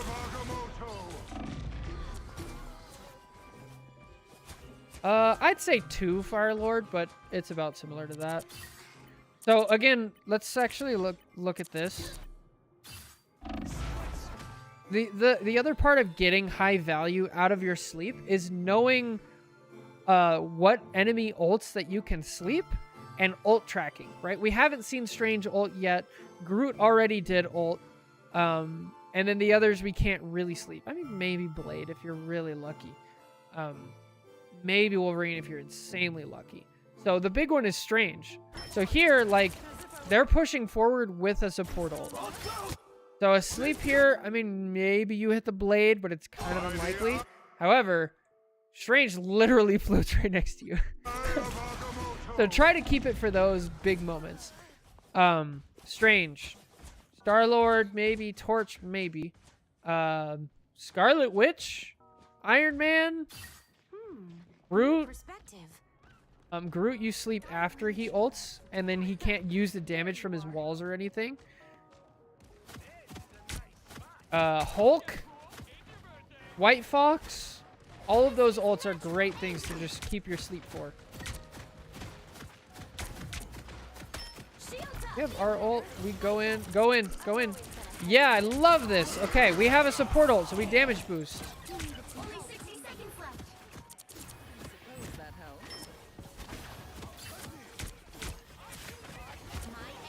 Bad. Bad sleep. This is diamond on plat. Or diamond on console. Plat. Good lord. Oh, this is tough. Oh, this is difficult. Oh, this is difficult. We are undefeated. Oh, you're still... That's not good. I don't like that at all. Down to 30 seconds. Just like think about the value that you're not getting here. Like if you use that ult for the upcoming Groot ult, that's huge value. Here, no value. Luckily, the enemy team is also terrible, so it kind of works out. Good lord, the enemy team is so bad. Okay. All right. Oh. Okay, Diamond never ceases to amaze. And then Groot's... Look at that. Groot got his kills in the backline. That's enough. Good lord. I'll patch you up. Relay deployed. Help get that vehicle to its destination.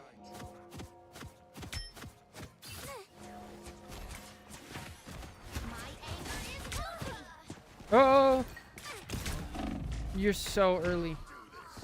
So, if you are going to be taking these aggressive off angles, you have to make sure that the team can back you up because you don't have the cooldowns to get out, right? Like if I'm playing Cap and I jump up here and then, oh, there's a Wolverine, I can still like use my abilities to jump up. I can use my dash to get out of here, and then I can use my slam to get all the way back like instantly. Whereas Mantis can only sleep. Luckily, you're somehow within range of the res beacon. Good lord, res beacon's so annoying.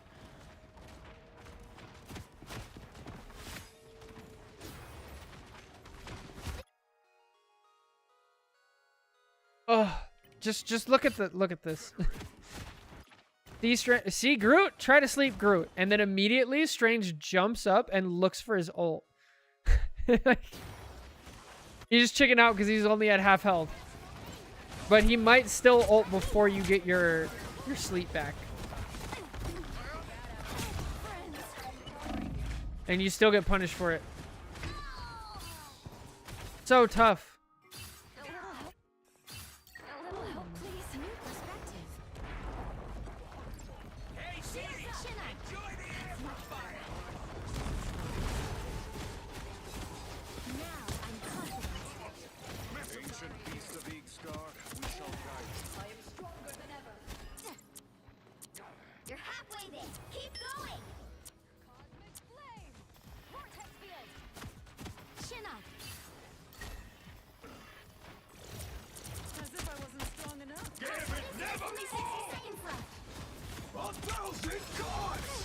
Yeah. Yep. Circle of life. So let's jump into the practice range real quick, because we've kind of figured out like what the problem is here. Now if you want to play this Flank Mantis playstyle and go for those trades and just delete a support, you do need to be able to hit other supports up close consistently, or else you're not going to get that value anyway. So one way to practice that is you go down here. You can either take the teleporter or you can walk this way. And I apologize if you've seen this before, but I don't think enough people know about it. So I'll do it anyway, right? So these are my settings. I usually do Luna, random, short range. Make sure this is checked. Random, super fast. I do 3. I do 2 minutes. It's nice. And then you hit start, right? 5, 4, And then make sure while you're doing this, you're not standing still. 1. Make sure you're moving around just like you would be in game. And you do it at different ranges. So start off here like you're spamming down main, right? This, I'm just spamming down main, and be really intentional with every single shot. Don't just hold left click. One shot at a time. Or I guess whatever your primary fire is on console. One shot at a time, right? One shot at a time, and really get this down. And then do this for 2 minutes. And then for the next one, I want you to be at like here. And like really follow people around and be really close. Because you're going to be fighting at both of these ranges as Mantis if you're going to be doing that Flank Mantis playstyle. Made me angry. I also do not recommend when you're doing this to turn on no ability cooldown, because you're not going to be reloading, and then you're going to be used to not reloading, versus if you do this here, you'll kind of get used to how many shots you have to do before you have to reload. And that's part of the character. So this is going to get you so much value. Just do this twice. So it's 2-minute sessions. You do 1 from long range, 1 from short range, and that's 4 minutes. Do that little 4-minute routine at least once before every time that you set down to do a ranked session, right? So if you're going to go play ranked for, you know, a couple hours or whatever, do this first, then go play. And you'll notice that after, you know, 2 weeks or something of consistently doing that for 4 minutes, 4 to 6 minutes every time before you do that, your accuracy is going to get so much better. You're going to be hitting shots that like you didn't hit before. Like things will just like happen, and it won't be this overnight change. It'll just be like the slow gradual growth. So it's so useful to do that. I'm done playing tank. I'm just going to shotgun everything. Oh no, you're going down the Omen path. Good luck. I wish you well.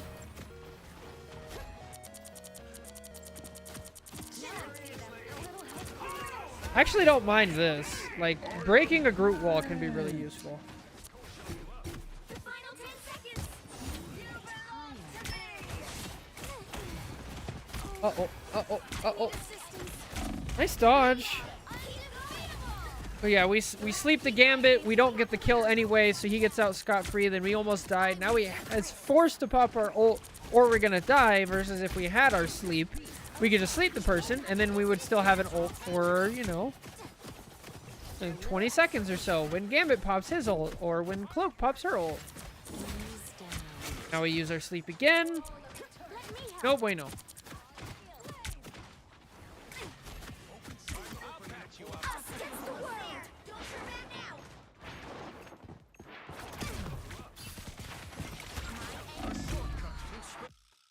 I see the attempt. You're just not fast enough. Like, Mantis just isn't that character, unfortunately. I'm glad you get rezzed. That helps. Yeah, damage boost, damage boost, damage boost. Ah! Oh!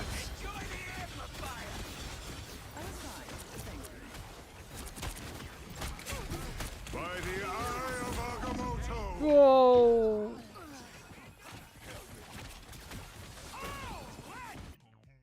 And that's it. So, yeah. Number one thing, you got to stop just throwing your sleeps out. Sleep is your lifeline. Number 2, if you're going to do Flank Mantis, pick the right target. Absolutely shred the enemy support. and then Dire get out, whatever. It doesn't matter at that point as long as you're on triple support and they're on 2. If you're both on 3, it can get a little weird, so you got to find the value in the trade there. Spam down main a little bit more, and then get your uptime up with your Leafs, your damage boost for your team, your own damage, so that way you get more ults. And then, since we're already not using our sleep for other things, now we'll use our ults for the things that we were using our sleep for, right? I think I messed up those words, but you get the idea. So, anyway, thank you so much for submitting this VOD. I hope it helps. Take care. God bless. Catch you in the next one. Bye.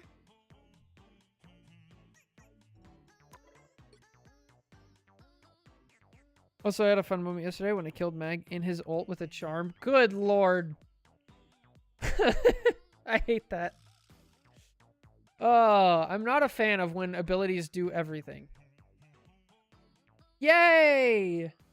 I got my rogue drops. Let's go. Yay!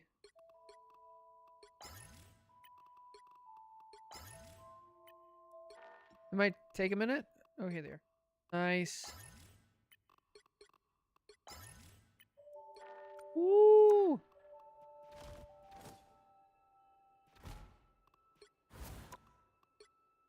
Oh, it looks good. Let's go.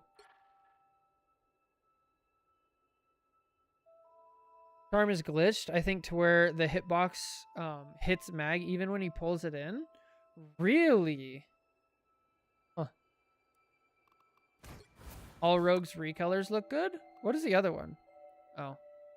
I know this is like classic, and it's just because I wasn't a Marvel person before this, so I don't like the color scheme of this. But that's just me. I know, I'm a hater. But this one's good. I like that one. All right. We need a name for that one. Maybe just Flank Mantis with a question mark?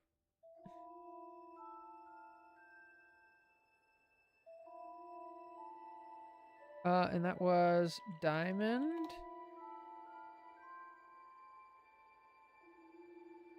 Very good, very good.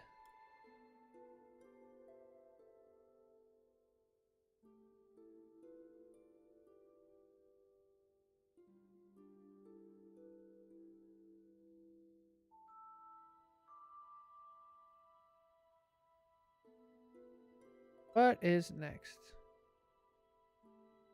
We have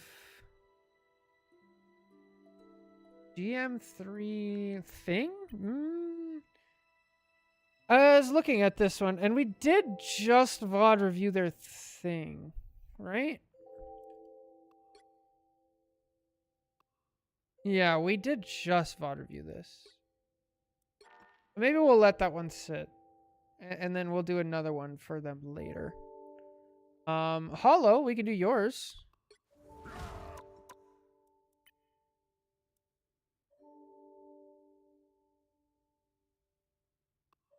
What's up, Churro? How's it going?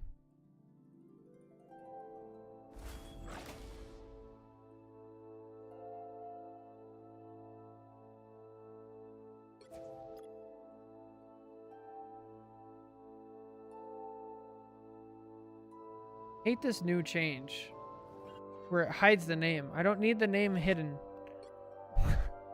I can hide the name on my own. It's the replay viewer. I wonder if there's a setting for that. There might be.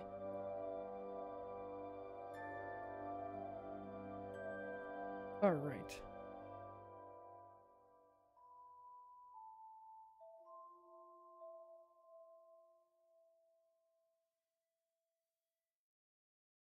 Ugh.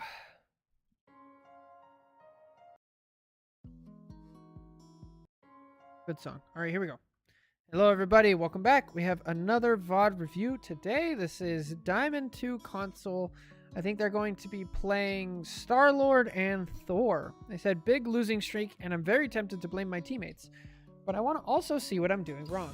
First round on Star-Lord, second on Thor. Also, how to play against Dino as a tank. So, Yeah, definitely don't blame your teammates. Some games are definitely unwinnable because your teammates suck and you're bad too, and that's okay, but blaming your teammates is not really going to solve that issue. So it's better to just, you know, take the responsibility. Say, I could have played better, and then figure out what you could have done. What? What?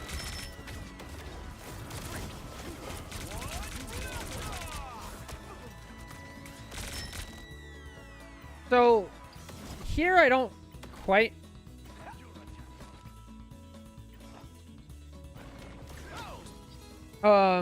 I'm not sure what... Like, I don't mind backing up. I think the right thing here to do is to back up. That's not why I'm confused.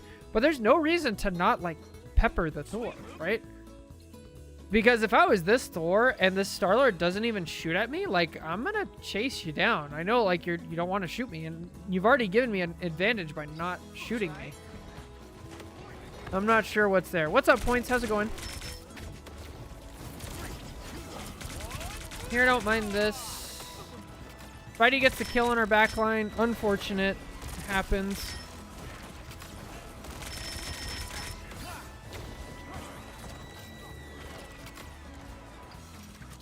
Okay, no, our dino's dead. I don't mind this. So what I do in this situation, especially on this map, is if they're playing this far out, it takes them a long time to get back to point. So I literally just run in. If you see the rocket thing, kill it. And then stand on point right here. Okay? You stand on point right here, and you wait, and you look. And then they turn the corner, and then you fly up this way and get out. And that's going to pull them all the way back and give you so much space for your team. Now, going in here when your tank is still dead and your team is still regrouping and their whole team is right together, this is probably not going to end well. At least you try to get out. Yeah, that's not... Yeah. Okay. Dino feeds. Perfect. Nice, we clean up. Playing on an alt. Nice, nice. VP, VP. Good.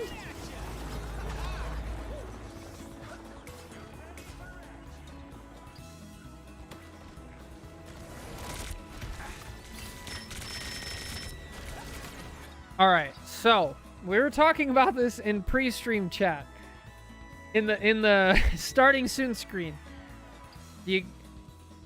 Dino is a Mauga-esque character who his sole job essentially is to be an ult battery for his supports and just soak up massive amounts of damage. So if you don't have to shoot Dino, don't shoot Dino. Okay? If Dino is attacking you and you need to shoot him to like make him stop attacking you, shoot him. But in this case, like, there's just no reason. There's a Dino here. It would have been better for you to just go up here. And then that way, if he wants to attack you, he has to turn the corner and turn his back to your team and do something. And then you could just, you know, chase him this way. Or he just ignores you, and then you wait for his team to walk in behind him and then attack them, right?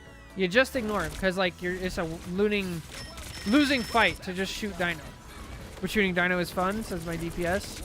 And look, guys, dopamine says yes, right? Listen to this beautiful sounds. Listen to all those tinks, and you get to see the real little red flashes, but it's not good. Like, if you put that whole clip here, the whole mag here, you'll get so much value. If you put it here, you literally get negative value. You get junk damage. Because now they're just going to heal it up.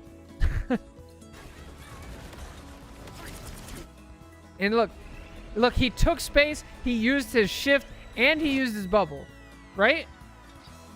And now these people have nothing. So once again, we retreat back to here. Look, there's a cloak all by herself.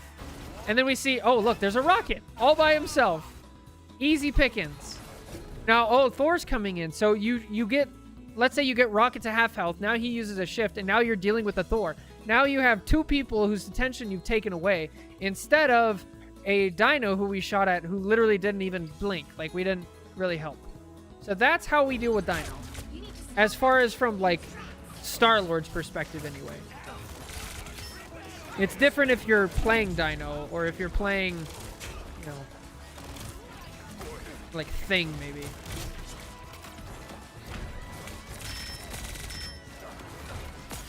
Good. Yes! I love this. So, two important things on Star-Lord. When you're going to go on an off angle or a flank, you want to make sure you have at least half of your dash when you get there, right? So we use our dash to get in. We started at half, so if we had full, now it would be at half, and that would be fine. But since we used it at half, now when you get in, there's almost none. This is not good. Okay, so you want to have that up. The next thing is you want to already be reloaded. So pay attention down here. Make sure you have a full magazine before you go in. I was wondering if farming ult charge off of him was worth it. For the most part, it's not going to be worth it. For the most part. I'm not going to say never. I'm not going to say never, but like, because...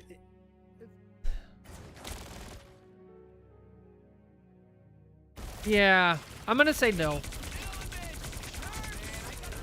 Now, if you're at like 90, right? You're at 90 and we're coming up on a good place where you can fly around and like get kills. Sure. Now would be a decent time to just farm ult charge. But most of the time when people say they're farming ult charge, they're just mindlessly shooting. Which is not what you want to see. They're not like, I need 2 extra percent.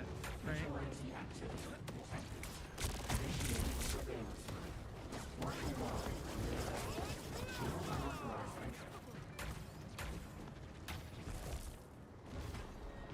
Yeah, Hollow, you and Churro have the same thing. Oh! Okay, good.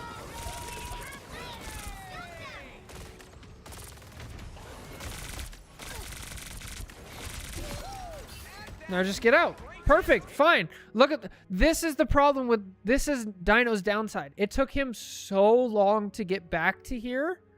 It takes him so long to get back. He used his shield already, and he used his jump. He's way out of the way. He doesn't stop you from getting the kill anyway, and now he's off the front line as well. See, this is perfect. And then you just leave him alone. Let him go. There you go. Easy. Easy value. Once again, we're engaging without our thing, though. So be really careful of this. Yeah. You should have died there, for sure. You weren't respecting your cooldowns or your team space.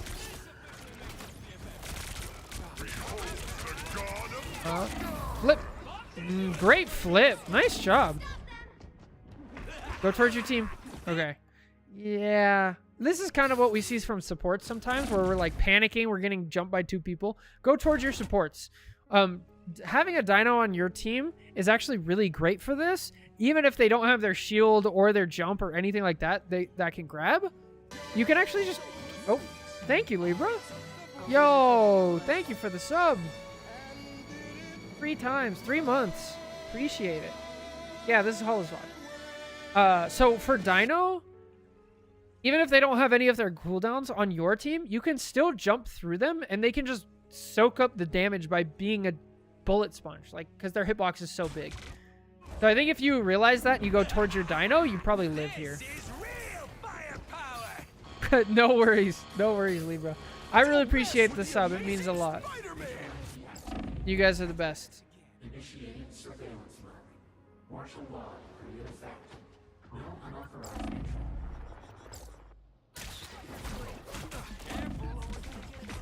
Yeah, try not to do this. I know it's hard. I know, like, you know, there's other people in your house and whatever. You gotta take some time. Try your best.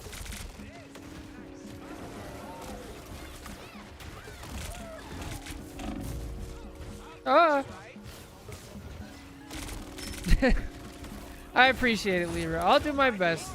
I just try to help people. Maybe someday.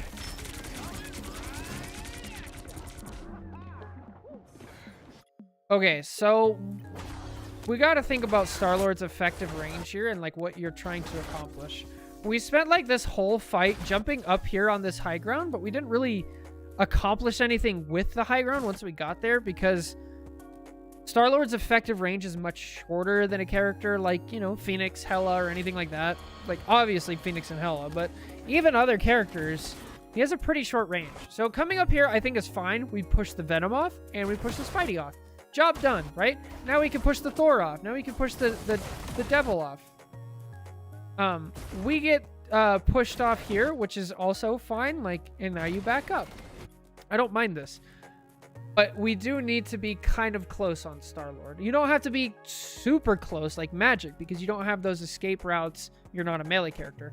But you do need... The phrase that Spylo always uses in Overwatch is close range off angles, right? So like here is going to be more value than here because it's slightly farther away. That's more value. Here, this is a little too deep and it's almost close enough, but that's not terrible. I don't think anybody, myself included, uses this side of the map literally at all. But here's a close range off angle, you know, all the way up to here. Decent close range off angle. You can even jump down here, go in here, get the thing, you know, flank. If you're going for a full flank, something like that. Coming up here to here, this is not a bad off angle. This is kind of fine. It just depends on where the payload is. If the payload is here, it's like kind of eh. If the payload's a little farther back, then it's actually a perfect access to the back line, and it's great. Yeah, but up here is not... Because, like, again, like, you jump up here a bunch of times and, like, don't really accomplish much of anything. Here, this is okay, but, like, everybody's going to see it.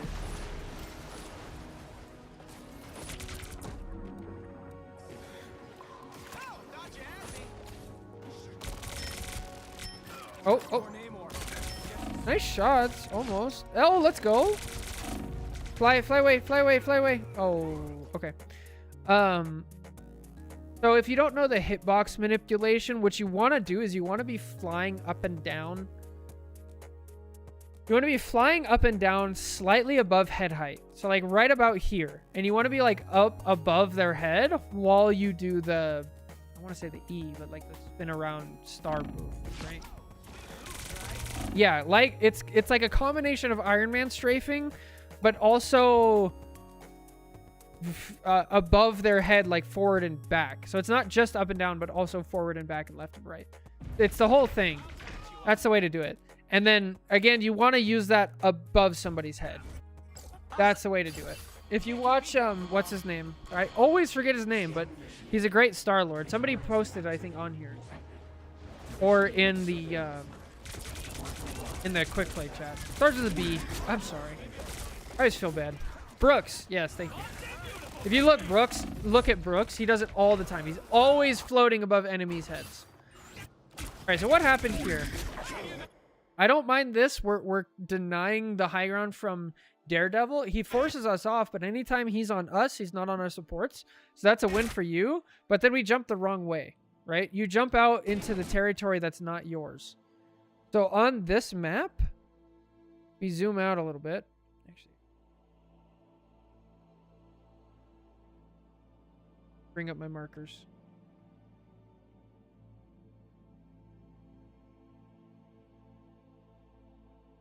Here we go. So this area is like solidly yours. This area is contested. And then this area is like pretty solidly theirs. This area is like pretty solidly theirs. So you jumped out here like into the contested area. And when you should have gone this way back to your area. That was the mistake here. Jump into the tanks and tanks goes. Like, yeah, that was not a sentence. If you jump into the tank space, you're gonna take tank damage.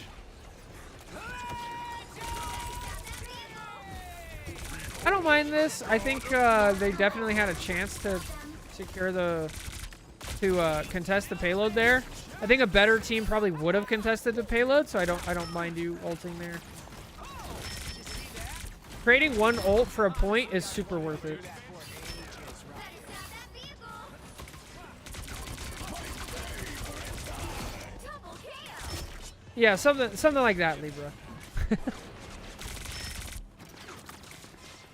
All right, let's look at the map. Let's explore the map on this side a little bit, because honestly, I haven't done too much of this myself. So there is a jump pad here. All of this is open space. Health pack. We can go this way. Nobody ever fights here. You can go down here, make it across the bridge. You can fly up this way. Where there was something here. Maybe that's a breakable wall or something. You can go over here, attack this way, attack here. And then that's the left side of the map. Obviously, this is main. Everybody knows main because that's the only place. Right side over here, you can go all the way up and then boom. Off angle, flank, off angle, right? So be careful of that. As Star-Lord, it's not as risky as other characters because you can fly, right? So if somebody boops you, right? Like if you're down here and Invis sees you and she boops you, you can just like fly back up. So not as bad. Off angles on this map feel really restrictive. Could be, yeah. Can you swap to Chronovision? B does something else. But my normal button doesn't work. There might be a button for it. That would be nice to know.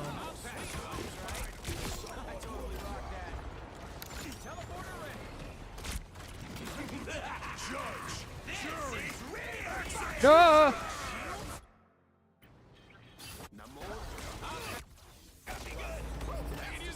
Okay, yeah.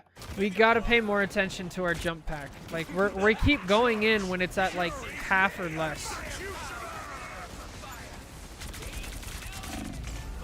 Why? Why go back in? I was just about to say, I'm glad you recognized that that was a bad idea and then went out. And then you went back in.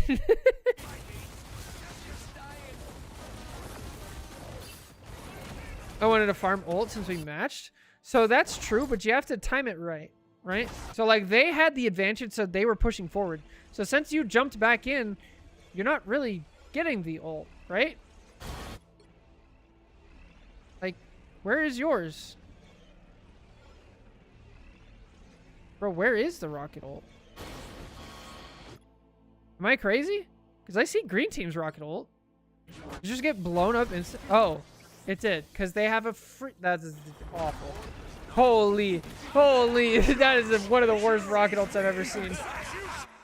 Look at this from Punisher's perspective.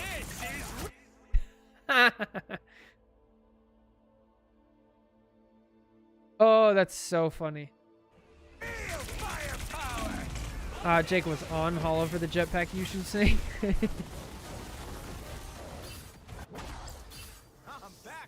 Like, Hollow, I think part of your problem, like, you definitely have some decent aim, you have some decent mechanical skills, you have some right ideas a lot of the times, but like your mental like really gets you down and it gets you in troubles. Like, I feel like a lot of the times you end up feeding. So that's probably the number one thing you could work on. Now, granted, we're still learning Star-Lord, so there's more, but...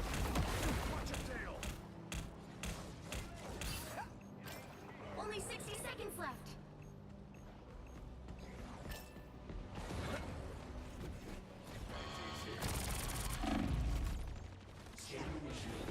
So I know you're trying to give your supports ult charge, but you're not a tank. It's not that much ult charge, and you're already by spawn. Just get a health pack or, you know, go to spawn. Honestly, I kind of want to look around for half a second and see what other health packs there are. We saw this one. Well, that one's pretty far. I would think there'd be another one like in here or something. No? Really? No health packs? Shocked. Shocked! Yeah. So yeah, just... You were already by spawn, just get it.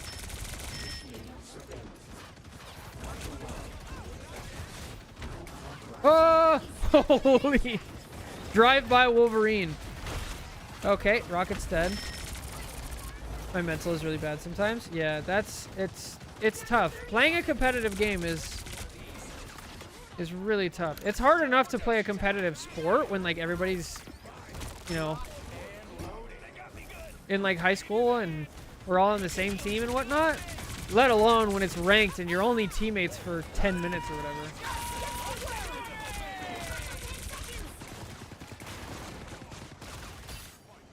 Oh! Alright, so what could we have done better here to secure a kill? Part of the problem with Star-Lord ult is it's very visible, right? He yells really loud, and usually it's right in front of everybody, right? So look at the whole enemy team. If it's anybody right here, look how obvious and like telegraphed this is. You're right in front of everybody, and then you fly up and yell at everybody, right? So the better way to do it is to just be to the side. Like a lot of the times you'll see Star-Lords fly up to like here and start their ult here, something like that. Because then in order to, it's like, I hear it, now I have to look to find it, right? Also staying by cover is really good. So it's kind of hard on this map, but like if there's pillars, you can like shoot by cover and then flip back to it, or you shoot across this way, then flip back to here and then shoot this way so you have the cover. But yeah, you just telegraphed it so much. And even though this rocket's terrible, we just don't know the map. Closer to the backline would have been good as well. You'll have to keep fighting until we have a winner. Boy. Let's try this again.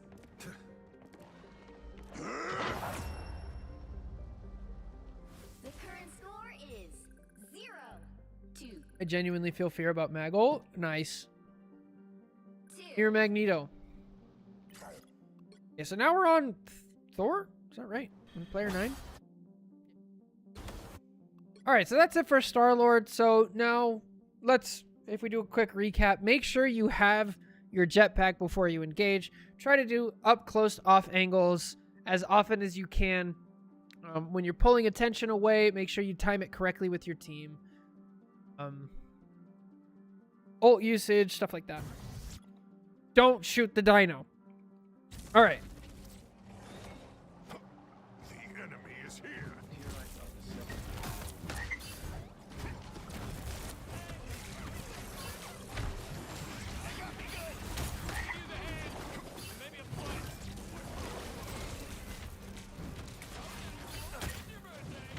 Twas but a stretch.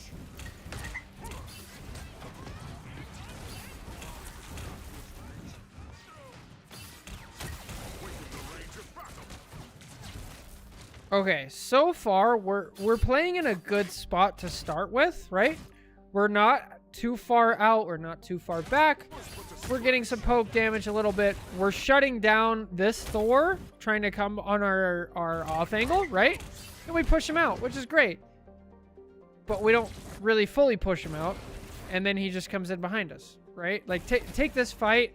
The thing with taking the fight here... Wait, are you solo taking? No, you're not. The thing with taking the fight here is there is a chance that, like this, the enemy team pushes in behind you. Now, that can be scary. I think Thor is one of the characters that might be able to live, so be careful. But hopefully your team will push in, and then you kind of pincer them. But we don't. We back up. I don't like it. I like being a little more aggressive. If you're playing tank here, what you kind of want to do is hold this wall like it's a really tight corner, right? You force them through this choke point, and you do damage to them back here. And if you need to take a second, you like rotate around to this side, and as you're like walking across, your supports can heal you, and then you start doing damage over here, and you really slow them down. So I don't like that we give up this space so quickly. Like, you're still at full health. You haven't been forced out.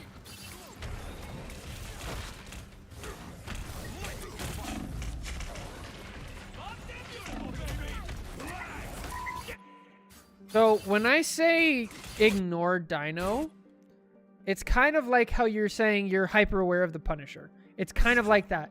You just be aware of where he is, and then, oh, he's coming this way? I'm gonna go this way.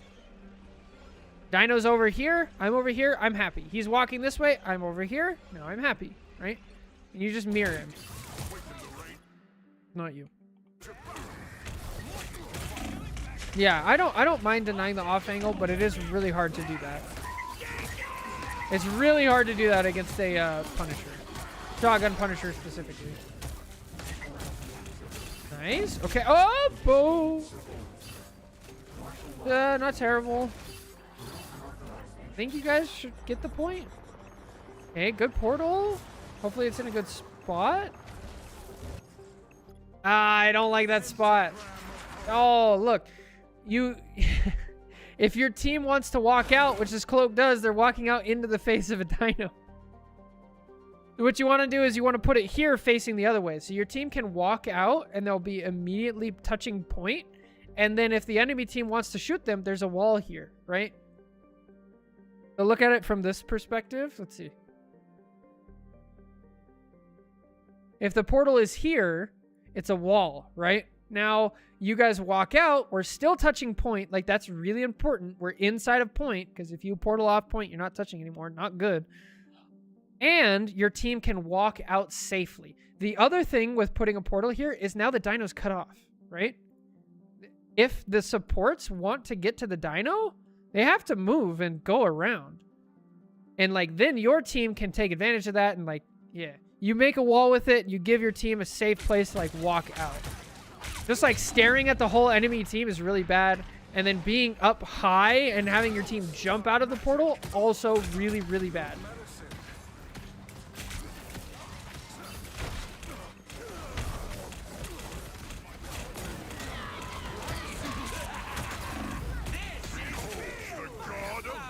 Ow.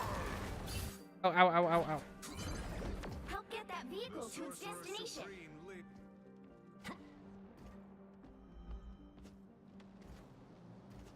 Yeah. Enemy ahead of us. Scan initiated. Vigilante activated. Initiating surveillance mode. Martial law pre-effective.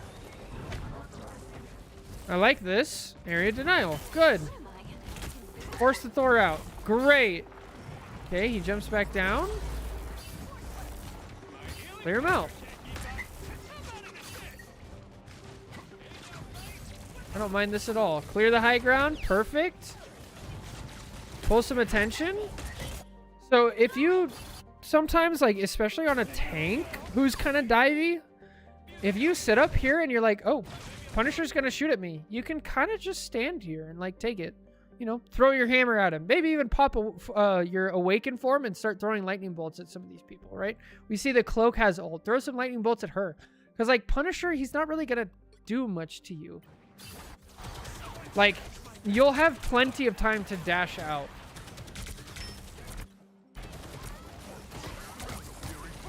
Now, if he starts hitting all of his shots, like, back up, obviously.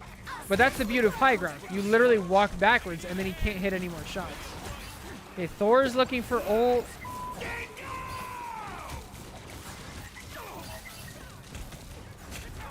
Oh, okay. Did Dino die? Let's look at it. Because he got rezzed, unfortunately.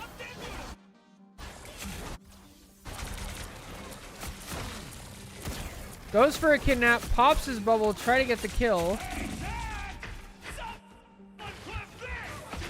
And then it's just not enough. So was there something going on in the back line?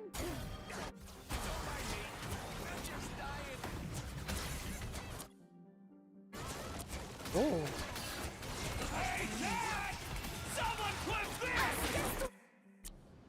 So let's see what's going on here.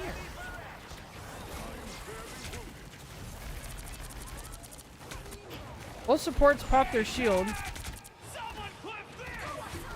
Literally, Rocket just walks on the other side. He just walks on the other side. And that's all it takes. That's hilarious. But that's like, that just goes to show you, without his supports, he just falls apart. So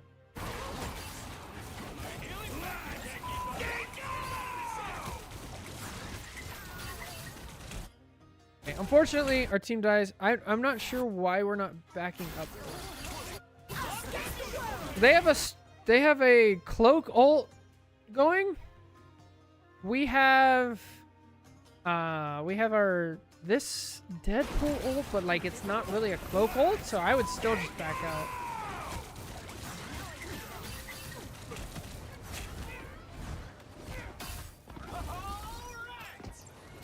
That is a terrible Star-Lord ult.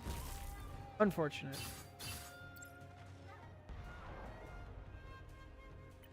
Uh-oh. Now we're upsetty spaghetti. Almost there. Don't turn back now. So, yeah, bro, unplug the keyboard. Honestly, like, my best suggestion for your mental game is to remove the other people from the game entirely. I would see this as if you're playing like Dark Souls or something, right? Like if you're playing Elden Ring. When you're playing Elden Ring or Dark Souls, it's like, if you're gonna sit there and fight, you know, a Dark Souls boss, you can't blame the boss or somebody else. Like, you lost because you're bad. And that's it. If you mute everybody in the game the second you join and you unplug your keyboard, like your little typing pad or whatever, and you just focus on the game, and then you take full responsibility. And like, yes, it's still true that like 25-30% of the games are unwinnable and you have bad teammates. Yeah, but you made a bunch of mistakes as well. And so if you adopt that mindset and just be like, I'm the only person in the game that matters, what did I do wrong? What did I do right? Like, that will help you so much more. Like, treat it as a type of Dark Souls boss where you do have all the agency. Also, try to detach the wins and losses versus like your performance. I know that sounds like very counter. That sounds like I literally just said, do the opposite of what I just said, right? But hear me out. Like, focus on, did I get value or not? Not did we win, right? Did I get value or not? Could I have gotten more value? Because value is something you can get by yourself and enable your team. A win and a loss, there's 12 people in the lobby. You have a 1/12 control over the outcome of the game. So did I give my team a good shot? If I did, great. I don't care what the end screen like shows. I don't care if it says win. I don't care if it says loss. I don't care if I had the most damage or the least damage or finals or any of that stuff. Did I get value? Did I make mistakes? Focus on those things because that's what you can control. Getting caught up in the like blame game, in the you suck, and like all that other stuff is just going to drag you down. And yeah, so.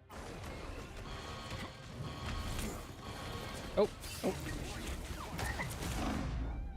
And yeah, once we start tilting, like it gets so much harder.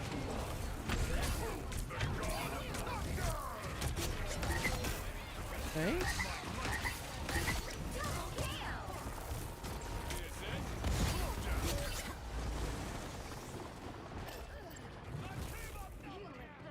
Happens? That's so funny.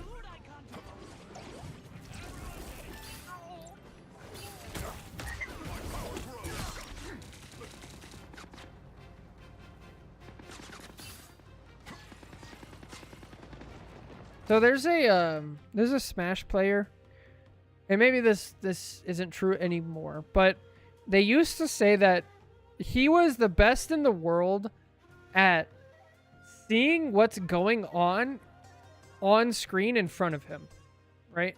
When you're playing a game like this, there's all this other stuff that kind of floats around, where like people think what's going on, they think like outside of the game, like meta, my team isn't great. And like he was really good at just like, I see screen. Fox roll right. I roll right, or I go right, I grab right. Fox tech in place, I hit in place, right? Like see screen, what's actually happening. That's a super important skill to see. Like to be able to see, am I actually getting value? And then once you get good at that for yourself, then you can apply that to other people on the enemy team, right? So now I've noticed, hey, their DPS pool is like getting some kills on their own. So he's getting a lot of value. I'm not getting much value right now, but I could get positive value if I shut his value down, right? And force some negative value onto him. And if you just take that out of, you know, my support dies because they suck versus, oh, that person made a good play, let me shut him down. It's a positive feedback loop. Jury, executioner.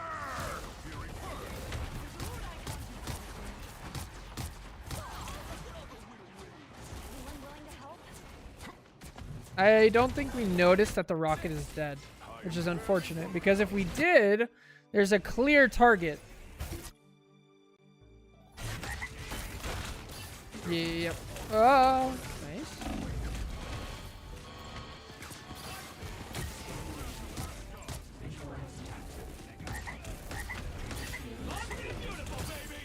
Nice. Love this. This is great. Ever focused on Punisher? Yeah.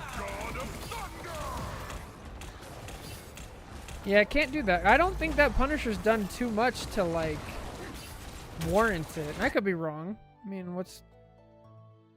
They have, like... I mean, they have less finals than the other person. They have more damage, but they're playing against that Dino. His ult is really threatening. Yeah, but you also have an invis, right? The vehicle reached a checkpoint. Keep up the momentum.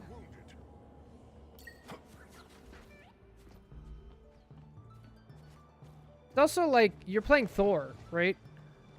Thor can't really punish Punisher. Like, if you're playing Mag, sure. Even Hulk sometimes you can kind of punish. You can kind of like distract him and force him out. Thor just, it's not really like your job. It'd be better to just get your value elsewhere and cut off his support or something like that. Yeah, so here, I don't know if we noticed that our Star-Lord died in their backline. So here we're chilling, Star-Lord dies. Here. So we're down one. Our team is really split up. You know, if somebody's still in spawn and they're dead. So the way you want to, again, the way you want to handle Dino, wherever he is, you are not. So here he is. I'm going to fight over here. Here, he's over here. I'm going to fight over here.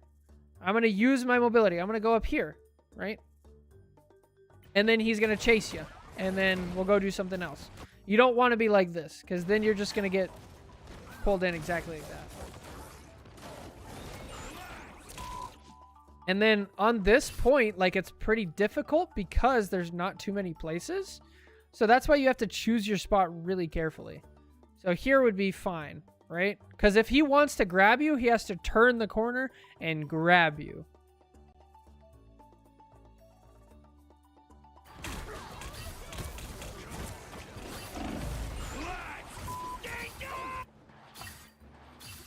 Is that it? You guys have enough? Oh yeah, you have plenty of time. Never mind.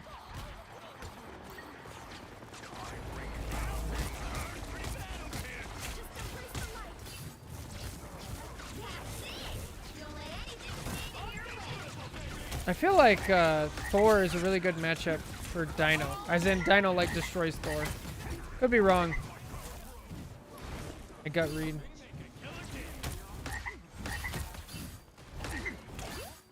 Oh, oh.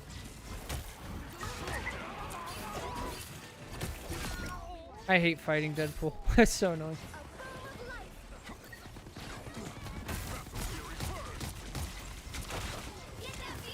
Yeah, you gotta stop picking these spots. Like, you see Dino, just keep that healthy distance. He's walking forward, I'm gonna walk backwards. Because at some point, he's gonna overextend. They always do.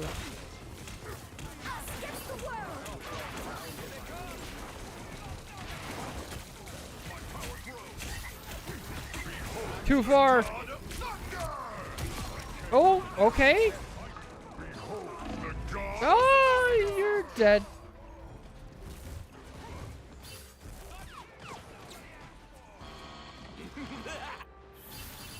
I am Thor, Odinson, god of thunder.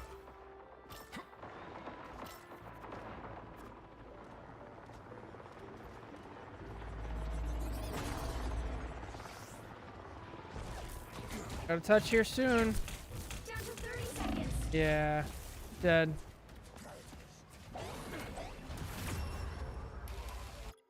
So, I feel like we inted quite a bit at the end there. I understand you wanted to get the kill, you know, right here on the Punisher. At the same time, they have a support ult, you have a support ult, and then you have to trade in order to get this kill. But they have a rocket, so your trade is just completely invalidated. So, yeah, I would not recommend this. Like, if you're gonna get value out of your ult, you have to wait till the support ult is over. The only reason this works at all is because the Punisher's bad. And then again, he gets res, so. Yeah, I feel like you're... We learned a lot about Star-Lord there. But yeah, your mentality, we gotta work on that. Like, staying in the game and just in the game. Not in the human realm of talking to other people. Because that gets down quick. And then you could also work on ego. Like, I'm sure there's lots of videos on YouTube about how to deal with an ego. Part of playing a game like this, and like all of the people who get really good at anything, they don't have egos, right? Until they get there, and then some of them develop egos later on. But like, ego is just a way to like, is just going to get in your way because it's not going to allow you to fail and then learn from the failures. So, was Magic banned this game? No, because somebody on your team was playing Magic. At some point when the dino died. I think. Yeah, Magic. Oh, yeah. Try to separate that stuff out, and that's gonna give you like more value than like actual physical tips in the game. So anyway, that's it for today's VOD review. Thank you guys so much for watching. Take care. God bless. Catch you next time. Bye. Been trying to not play her? Really? Why? Well, sometimes I press leave and it just doesn't leave. Okay, this was...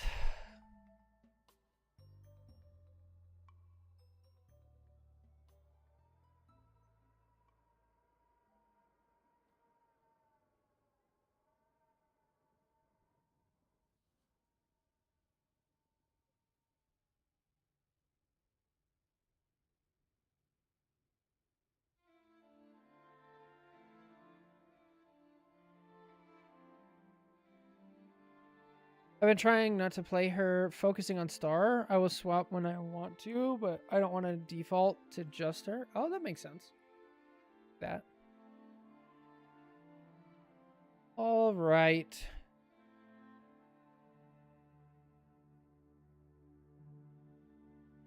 Let's see.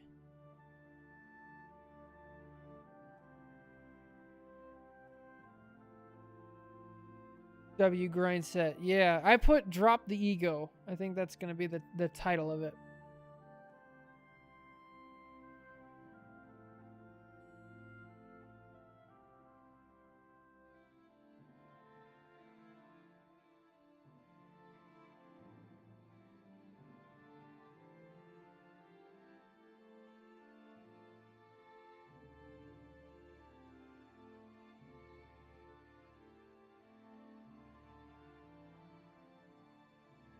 What is...